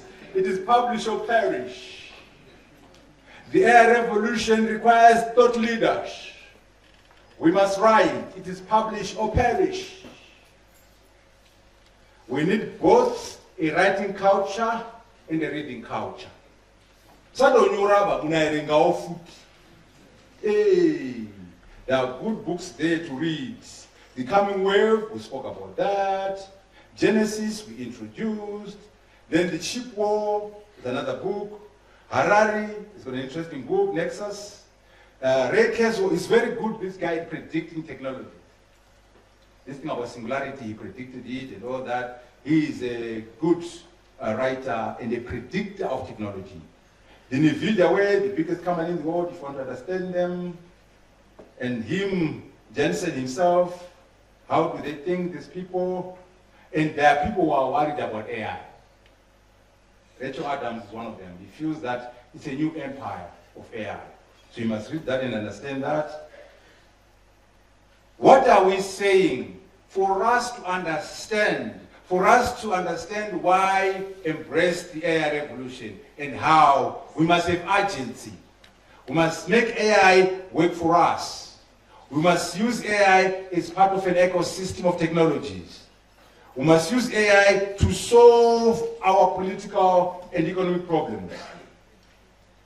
We must embrace AI, we must leverage AI, and doing so is not nice to have, it's an existential matter. We're saying, adopt AI or die.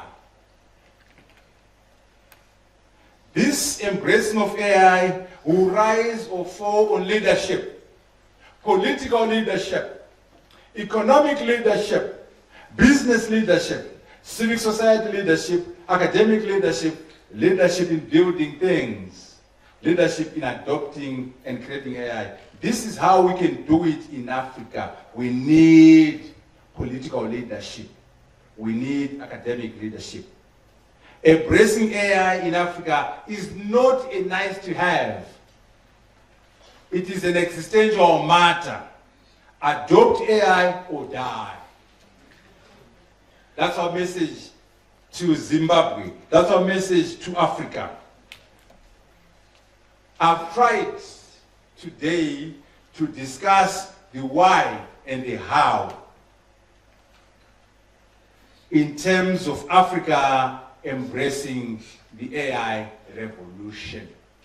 I know today we have many young people in here today. It's a public lecture dominated by students. I want you to always remember, as you succeed in your careers, that we must all work together to build Africa. We must all work together to make sure there's collective success. Collective success is more important than individual success. Yes, become a short caller, a bowler in terms of engineering, in terms of law, in terms of medicine. But always remember, you have a duty and obligation to make sure Mashingo succeeds, to make sure Zimbabwe succeeds, to make sure Africa does well. We're talking about Africa today. We are all judged by the success or lack of it of Mashingo. We are all judged by the success or lack of it of Zimbabwe. We are all judged by the success or lack of it of Africa. Even in America, Oprah Winfrey, Barack Obama, Michael Jordan are judged by the success of the average black person. In America, young black males are in prison, parole, a third of them are in prison, parole, or probation. The ghetto is black.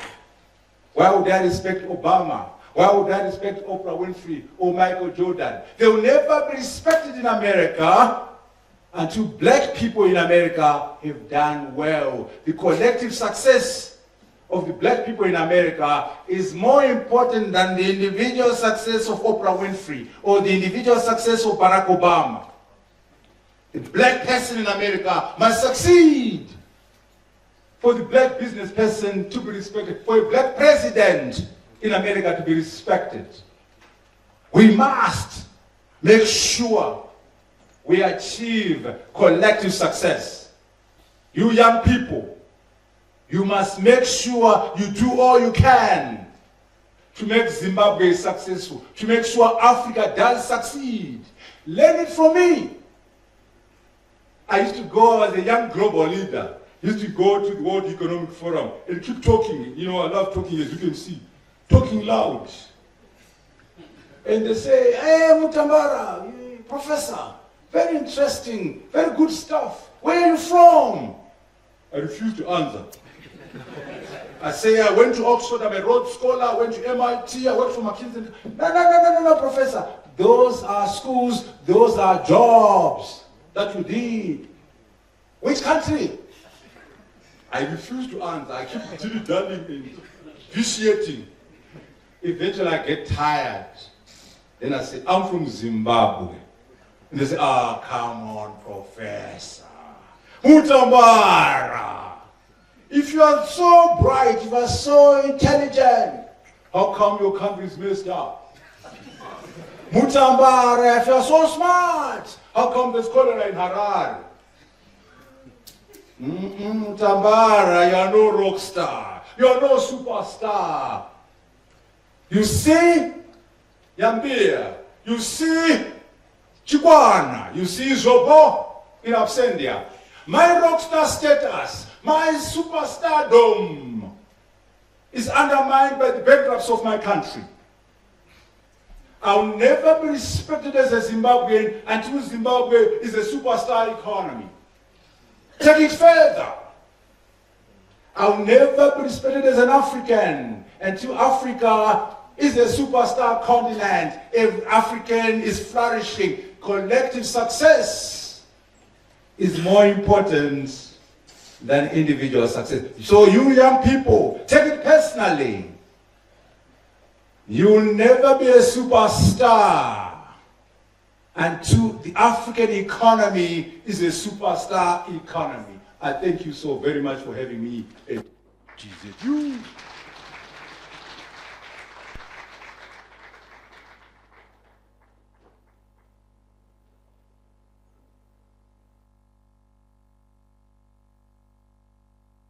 All protocols observed. My question is directed to you. Introduction, please. My name is Andrew Bababam. I'm a law student at Geopolitical Law School, the iconic law school. My question is directed to you on the basis that you are coming from Manicaland, and I'm here boarding 6 buses from Manicaland to come to Masvingo, sending my own kidney to pay fees, to pay rent. I was here in Masvingo. What plan do you have for Manicaland? Because as we speak right now, our villagers are not only in abject poverty, but also in intellectual poverty. First question. Second question, are you prepared?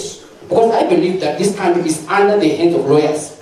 I want to mention them, but I might be one of them. So, are you prepared to provide mentorship, hands-on mentorship to law students, which I represent, because I firmly believe that everything begins and ends with the law.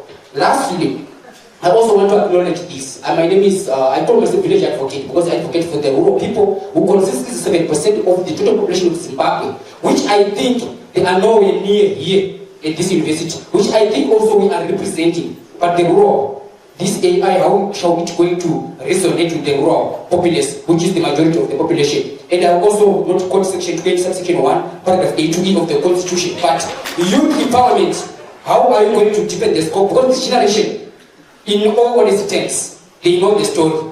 I won't say it here for strategic reasons, maybe for security reasons. Lastly, we have an AI club at our university, at our law school, and I'm one of its members. Thank you very much for coming with AI. I hope that AI is going to help us. For the sake of this, thank you very much.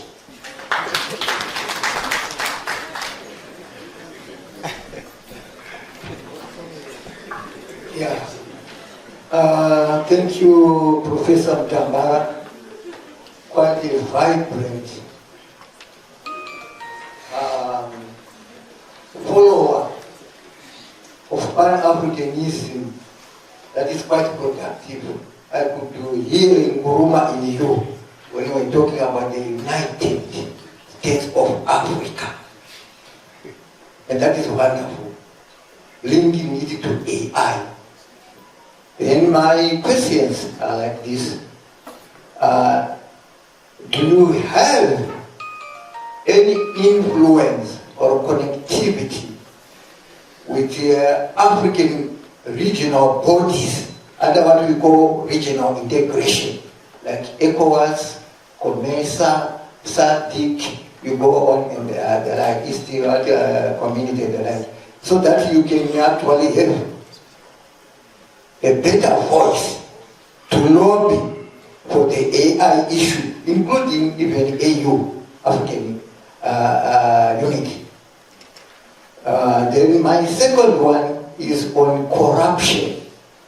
If you look at Africa, staggering as it is, Zimbabwe included. For those who are ahead with the use of AI, are we not likely to be cornered through corruption when people use AI to those who are said to be semi-literate or even illiterate as far as AI is concerned? And lastly,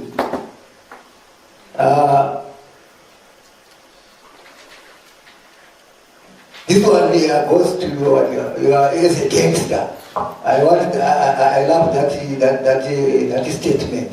Gangsters are very critical in society.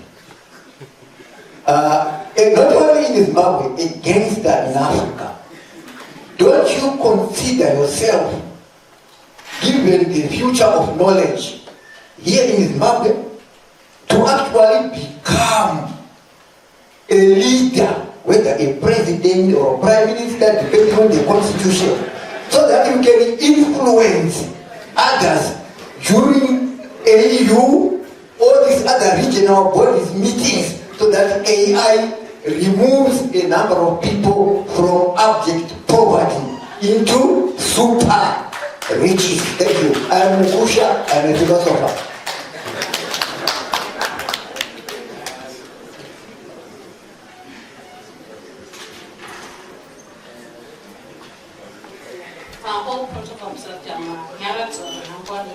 Coming from Southern City. So, just been thinking, after all this whole AI discussion that you gave us very good, and I've just realized all the technology of devices that we all have in me, it's either it's Chinese or any other country. And to think of that, we actually don't even have one of our own technological innovations that we have done as a country. And yeah, we have a few as an African. So for maybe, are we not supposed to, for us to be at the IA level of developing this whole AI thing, are we not supposed to have the basic starting ground for us, which maybe, can we not find a way, we need to find a way on this whole AI development thing. We need to, are we not supposed to start maybe from our own technological investment, our own laptops? If we were to look at it in here, we all have a Chinese laptop, and it's a process for you, most of the devices, it's a process for you to transform them to use the English language. We have a lot of talent in Zimbabwe, and those talents is being transferred to other countries, and those very same Zimbabweans are the ones who are creating all these laptops that you currently have. Are we not supposed to, starting at a point where we have our own technological school to produce this whole laptops and everything, are we not supposed to first look at all that, so we are going to be able to develop a whole AI thing? Thank you. Prof, over to you. Thank you very much. I will try to be brief so I can take more of your questions. From the iconic law school, if you are iconic, are you producing a smart contract lawyer? Does your professor know about the metaverse? Does your professor know about blockchain? Please don't rush to call yourself iconic. We must make sure that you call yourself iconic as long as you have adopted AI. I'm just teasing you that the iconic law school must make sure its professors are iconic in terms of AI. We need to make sure that the teachers in the law school understand the importance of AI in producing lawyers that are relevant for the AI revolution. Lawyers who can give us legislation for AI. Manicaland, you're from Manicaland. I don't care about Manicaland, I'm national, Pan-African. I care about Africa, not Manicaland. Don't put me in a box. I'm too big for a box. I'm Mutambara from Zimbabwe. I'm Mutambara the African. Forget Manicaland. That's our problem. We must think about Africa as the beginning and the end. We must be able to say, I'm an African first, a citizen of SADC second, and Zimbabwe third. Zakwana, Zapera. Continent, region, country. Forget the province. I'm Mutambara, who is about Africa. I'm Mutambara, who is about the continent. That's why my topic is why and how can Africa, not Manicaland, Africa, embrace the AI revolution? That's where we are. Once we solve Zimbabwe, we solve Manicaland. Once we solve Africa, we solve Manicaland. But we start with Africa, and we're obsessed with Africa. That's where it ends and where it begins. Lawyers are running everything. That's the problem. We have too many lawyers doing things around. We need engineers running the country. We need physicists running the country. We need medical doctors running the country. We need chemists running the country. Too many lawyers everywhere. Not a good idea. You want the evidence? Go to China. The last 5 presidents of China were engineers, civil engineer, mechanical engineer, electrical engineer. Those engineers have produced China to be number 2 economy in the world at $19 trillion GDP. Go and look at what's called the Standing Committee of the Politburo in China. Lots of engineers. I'm not running down the lawyers. I'm saying, in addition to the lawyers, let's have some physicists. In addition to the lawyers, let's have the medical doctors. In addition to the lawyers, let's have the engineers running Mashingo, running their country. Because we're taught to be structured in our thinking as engineers. We build systems, we build rockets, we build complicated things. You know, running a country is trivial to an engineer. Tell that to the lawyers. Professor Mutambara said, running the country is trivial. Why are you failing, comrade lawyer? Listen, we need a diverse set of skills. The lawyers, the historians, sociologists, let's have a big shop. But I have evidence that the engineers are doing better than the lawyers globally. AI and the law, very important. Number 1, we need legislation to enable AI. If I bring a driverless car to Mashingo, can I use it? Because the laws in Mashingo do not recognize a driverless car as a car. So I can't use it. So the lawyers must help us to anticipate technology and come up with the regulations and the laws required to enable the uptake of technology. The lawyers are critical. Lawyers who are tech savvy. Lawyers, and remember, by the way, what we want now in the AI revolution, we want what we call Renaissance men and women. A lawyer who understands technology. A lawyer who understands medicine. A lawyer who understands a bit of physiology. And an engineer who understands history. An engineer who can do some bookkeeping. An engineer who understands the law. An engineer who understands the constitution. Who can distinguish between constitutionalism and constitutionality. If this engineer can distinguish that. I saw some lawyers trying to be judges of the High Court. And they ask, can you explain to us the difference between constitutionalism and constitutionality? And they couldn't. And I hope they're not coming from the iconic school. This humble engineer can distinguish between constitutionalism and constitutionality. This engineer is the Renaissance man. What we want in the AI revolution are Renaissance men and women. Don't be narrow, be broad. The broad, the better. You remember the phrase that says, don't be a jack of all trades and master of none. That's what we want, jack of all trades now. All this master stuff, we don't want it. Silos. I'm a businessman, I'm an accountant. All you know is accounting. Useless.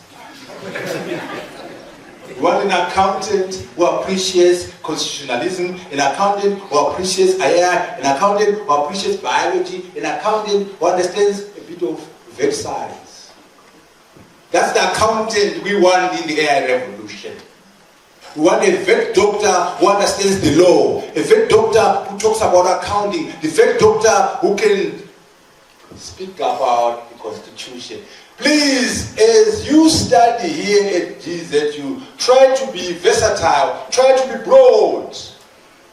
You know, 35 years ago, 1990, when I graduated, already I seen the wisdom of this. I didn't know it was called Renaissance men and women, I didn't know the language, but I was working it. I was doing electrical engineering. But I spent that time in the law school with Guto and Makamuri, understanding the Constitution, debating with Maduku and Bisai. Bisai was my Secretary General in the Union. So I was walking the talk of being a Renaissance man in the year 1990. To the extent that when I graduated, there was a very interesting story. I don't know whether some of you remember who were with me graduating.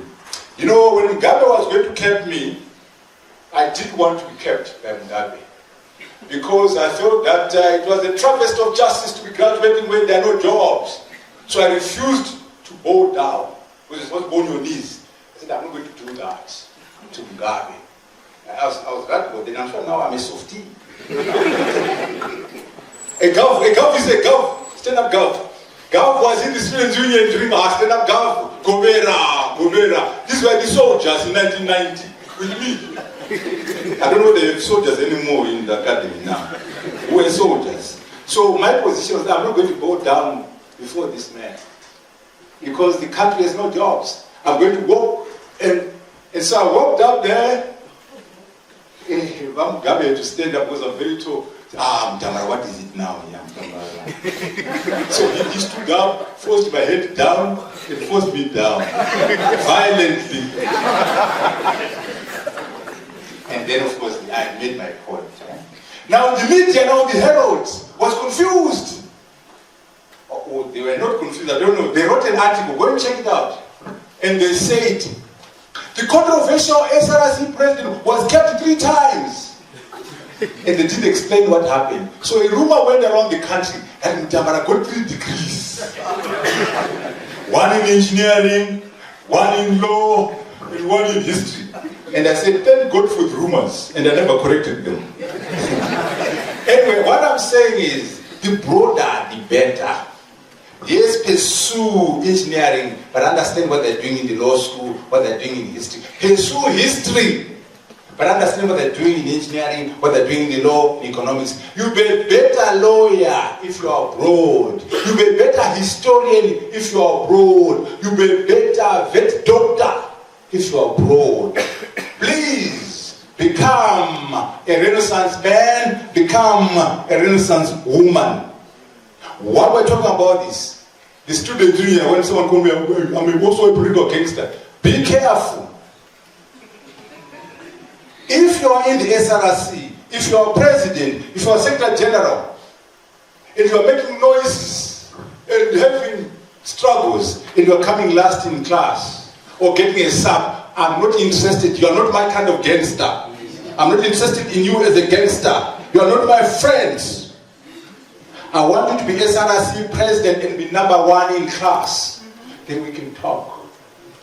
I want to be Secretary General of the SRC and be #1 in physics. Then we can have a discourse.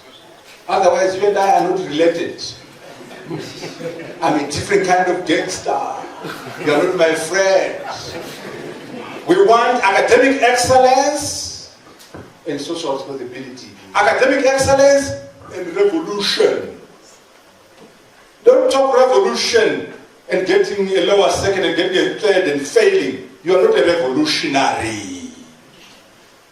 Stop using the term. Also, if you're getting 100%, get the first class, you're #1 class, and that's all you do.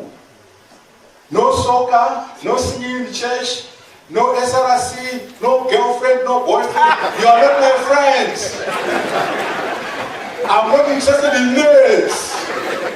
100% first class, that's all you do. You are not my friends. You know what? You can never be the CEO of a company if all you know is physics. If all you know is accounts. To be a CEO, to be a president of the university, to be a leader in society, you need to be broad. So your little first class won't take you anywhere if you're a nerd. So please, I don't want to see any nerds and tease at you. If you are #1 in class right now, make sure play some soccer. Go to church and sing. Okay? Join the SRC. Make some noise. Then we are friends. Others we're not friends. We're in a different world of gangsterism. Now, Kwame Nkrumah, listen, those guys are my great heroes. Kwame Nkrumah, Malcolm X, and Che Guevara. But right now, Pan-Africanism is about existence now. If we don't embrace Pan-Africanism, we're going to be losers of this revolution. We're going to be victims of AI. It's no longer nice to work together. Let's work together. Pan-Africanism, it's about survival. If we don't work together as 1.4 billion Africans, if we don't work together as Africa, we're going to become victims of AI. So I respect Kwame, but I'm saying it's even more important now for us to be Pan-Africanists. It's about existence. Yes, we must work with the regional, and I'm working with SADC, I'm working with East Africa, I'm working with the continent. I'm trying to input. And I'm writing the book. My book is challenging the AU. The AU has not done very well in terms of, and I'm trying to assist them by giving them the wisdom around how to build continent, region, country. So I'm linked into the region, I'm linked into the continent, and I'm trying as far as I can, to make a difference there. Corruption of AI, abuse of AI, yes, it can happen. You can use AI for surveillance. Remember, bad actors. There will be abuse of AI in surveillance against poor people and so on, but let us try to use AI to build. And of course, so the corruption of AI and corruption in general must be stopped. And AI can help us, as I indicated, to stop that. Are you not interested in being president? I told you I retired. And then left the opportunity for others. Ndiri Democrat yakasimba. Ndikati, imi mamusi zvakawanda chisara mchitonge nyika yomboende kusainzi. See, if you are telling me, you must tell me, you must be very frank. If you are telling me vandakasira nyembe, vari kutadza kutonga, ndiudze ndidzoke.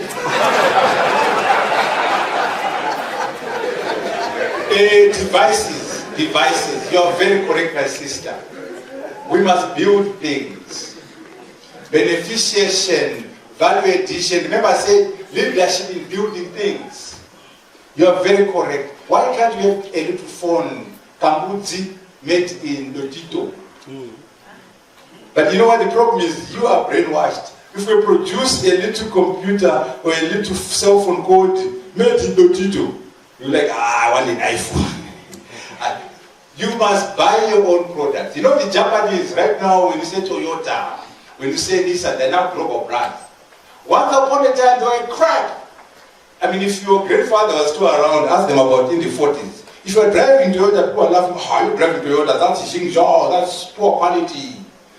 But they kept at it. Now today, Toyota is the brand, Nissan is the brand. So if it is that cell phone Lutito is not good quality, let's buy it and develop it. Eventually, it will compete with iPhone. But psychologically, the mindset that the Zimbabwean, the African has is made in Japan is better. Made in America is better. And again, to do beneficiation, you need numbers. The reason why people don't build things, they say there's no market. Let me demonstrate to you that the market is there if we work together. For example, let's talk about cars. If we were to agree and say, Ghana must produce a lorry for the entirety of Africa, we must buy lorries from Ghana. Uganda must produce a tractor for Africa. We declare at the ANU, we're going to buy our lorries from Ghana. We're going to buy our tractors from Uganda. The market will be there. Zimbabwe produces a car for the continent. We declare at the ANU for all your government needs. If you are buying a car in Africa, you buy the car from Zimbabwe. Already you have a market. We have a truck, a bakkie. South Africa makes a bakkie for Africa. We declare AVU. You governments from the 55 countries, you need trucks. Don't buy Isuzu, don't buy Toyota, don't buy Ford. Buy the bakkie called Soweto the bag. Already there's a market for that bag. What I'm saying is, the reason why they don't do it, my sister, is because there's no market unless we work together. If I build a cell phone, for example, we agree, cell phones. We're going to build a cell phone in Zimbabwe, a computer in Malawi, and we say at the AU, all our needs, we buy our cell phone from Zimbabwe. All our needs, we buy our computers from Malawi. Already that cell phone from Zimbabwe will take off, because we've got 1.4 billion people buying it. So, yes, we must beneficiate, yes, we must produce devices, but to make it practical, we must work together so that whatever we produce as a phone, whatever we produce as a computer, whatever we produce as a car, has a market of 1.4 billion. That's the Chinese story. The way China does, well, whatever they produce, they have 1.4 billion Chinese buying it. They can't go wrong. India, 1.4 billion Indians buying it. So yes to your suggestion, but we must do it. But remember, it will work much better if we are united, if we are working together as a continent to drive the gadgets. You are very correct. In addition to embracing AI, we must also build our own gadgets. We must also participate in the hardware that drives AI. What are called the GPUs, the CPUs, what are called AI factories. Right? Strive Masiwa and Cassava have partnered with NVIDIA to bring GPUs into South Africa, Kenya, Ghana, and Egypt. Minus Zimbabwe. And I'm sure Chikwana will explain to you why. Why not Zimbabwe? Thank you so much, Prof. I won't venture into the explanation. Let me put it on DeepSeek and I'll get the answer from there. I would like to ask to take the last 3 rounds of questions from the auditoriums to my left and to my right, and then we come back in here. Maybe let me have the roving mic in the next auditorium. Do we have any hands up there? Yes, we do. Okay. All right. Can we have the questions? Very brief, your introduction first. All right. My name is Tatenda Chukura. I'm a physics student here at Great Zimbabwe University. I wanted to ask, here in Africa, where I can say academic pursuits are mostly driven, or I can say primarily driven by economic imperative to escape poverty.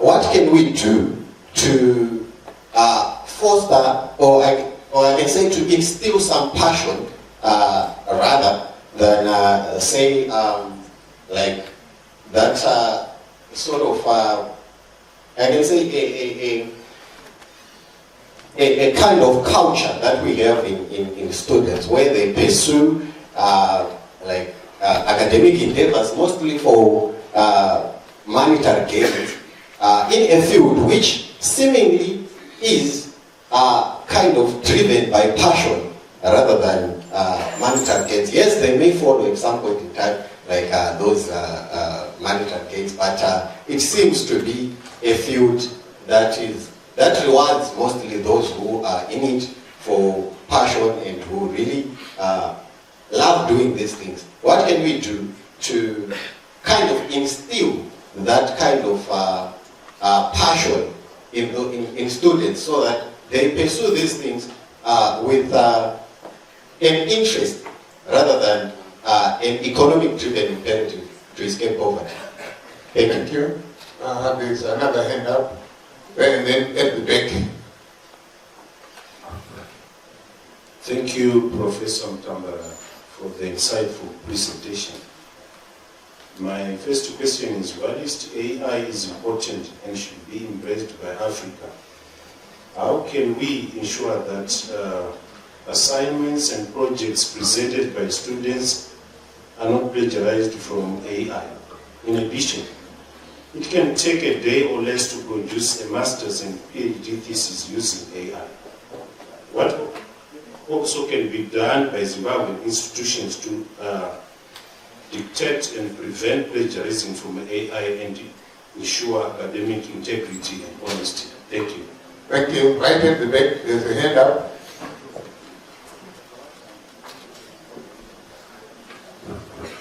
All right. Thank you, Honorable. I would like to ask about, we have already discussed about this, but you didn't even give the answer yesterday.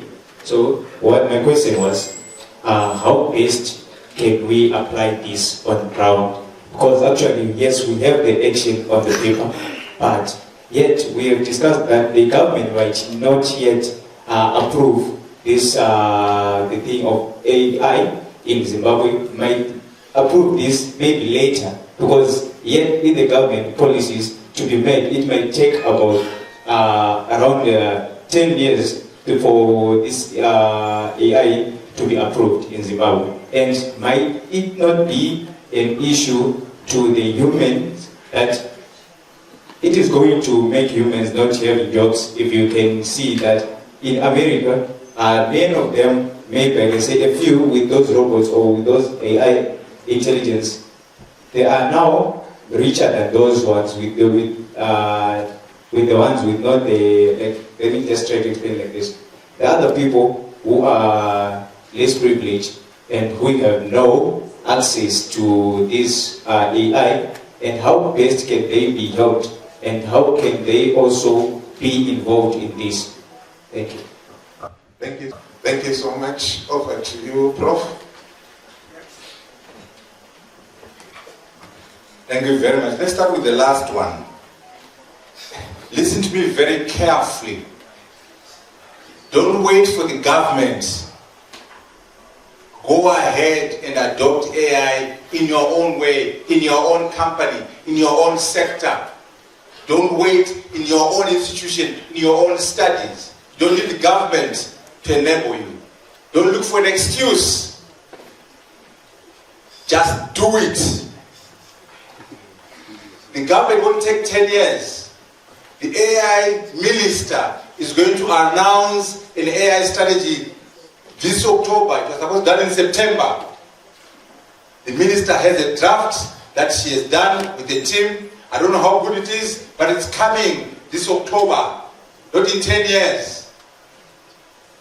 So the enabling environment, the ideas are coming, but don't wait for them. Go ahead and implement. Where you are, use AI systems. Where you are, build AI systems. Where you are, aspire to be involved in the hardware that drives AI. On jobs, there will be job destruction. Some jobs are going to die. Good news, most jobs won't die. They'll be modified. Even better news, there will be new jobs created. But don't assume that you can take up those jobs if you don't have the skills. But anyway, if our new jobs plus our modified jobs are more than the destroyed, we are on our way to the promised land of AI. AI is good for us. If the new jobs plus the destroyed jobs are more than the destroyed one, then we are good. The poor people, there's a danger that the poor will become poorer and the rich richer. It's a threat, it's a risk. The challenge is, what can we do to mitigate and manage that danger? How do we close that danger to make sure we use AI to take more people out of poverty, to empower more people to do financial inclusion? The danger is there, but it can be mitigated by action. There are many things we can do on the ground. Don't wait for the government. We must close the gap and make sure we mitigate the dangers. Passion is more important than intelligence. That's coming from Einstein. When you are passionate about a subject, you might even do better than the person smarter than you and not driven. So sometimes it's important to pursue a subject, a matter that you're passionate about. Don't think about like get a job or whatever. Passion is more important than intelligence. So passion has a role in the academy. Money is important, but you'll be more successful if you respect your passion. Passion is more important than intelligence. However, remember, the degree doesn't matter anymore. Show me what you can do. Don't show me your certificate. What skills are you gathering when you pursue that passion? What skills are you gathering as you pursue that degree that you did as money? Critical thinking skills, problem solving skills, financial literacy, entrepreneurship, resilience. Those are the skills that you must master even if you go for the job that you think has money or the degree that gives you money or the passion. Always remember, capabilities and competencies are now more important than the piece of paper. Very important that you understand that. Yes, to the little degree that Jobo gives you, the little degree from GZU, the little degree from NAST, the little degree from UZ. It's a little, because in 2 years all that knowledge will be dead and gone. But your skills, your thinking, critical thinking skills, your ability to learn how to learn, learning how to unlearn and relearn will remain. Your resilience will remain. If you are able to build resilience in your system, resilience will never die. Your little degree will die. Okay, how do we make sure we get plagiarism from AI? Wrong language, there's no plagiarism from AI. If you're a teacher, I think you need to wake up. If you're a professor, please wake up. There's no plagiarism from AI. Embrace AI. Ask yourself as a teacher, as a professor, how can I become a better professor in the environment where AI exists? I can't ban it.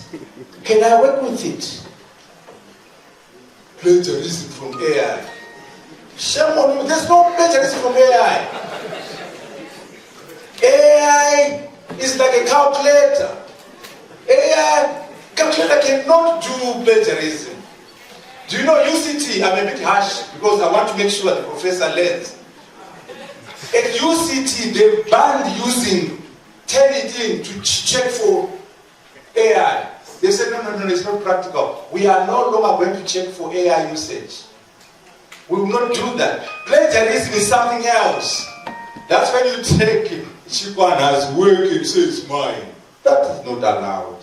That's plagiarism. And Turnitin and many programs can pick it up that you are publishing Chikwan's work. That you must not do as an academic. Using AI is different. You can't call it plagiarism. It's using a calculator. How can we we stop a calculator from plagiarizing? The calculator does not plagiarize. When you do the exam, you do 2 pages of analysis. At the end, you have a bunch of numbers. You type them into the calculator, you get your answer. The maths teacher has learned how to teach maths and grade maths in the existence of the calculator. You as a professor, as a teacher, you must say, how can I give an assignment? How can I grade a master's thesis? How can I grade a PhD? When there is ChatGPT and it's going to be used. Masambasiana. And I gave you an example. I said, when you're giving the assignment, when you're giving the masters, make sure that you say to the student, go and use AI. I could care less. But I want to know, what did you tell ChatGPT to get the answer? What did you ask it? What are the instructions you gave the machine? Please, can we share? And I want to grade that. Number 2, I want to see that masters pursue from ChatGPT. I want to let me have it. And I say how good it is. Give me the masters that we did using ChatGPT. Let me see it. And I'll give you some marks for it. Then I'll say to you, can you critique that masters that this is you got from ChatGPT? Tell me how it is flawed. Tell me the limitations of that master's thesis. And if you can't give me that, you are going to fail that masters. More importantly, I want you to improve that this you got from ChatGPT. Can you improve it beyond the AI? If you can't do that, there's no masters for you. You're not graduating. Do you understand? As opposed to saying, oh, this master, this is done by ChatGPT. Yes, let it be done by ChatGPT. Let them do it. But I want to know what they gave the ChatGPT to get the masters. Tell us the instructions you gave to the... 2, can we look at that masters? Is it making sense? Then, the kicker. Can you give us a critique of these masters which are done by the machine? Where is it flawed? What are its problems? It's so perfect. You have failed. Go home and look after the gods. No masters for you. Can you improve these masters that you did using ChatGPT? It cannot be improved. It's so good. Get away. There's no masters for you. What I'm saying is it's a difficult time for teachers, for professors. You have to be very creative.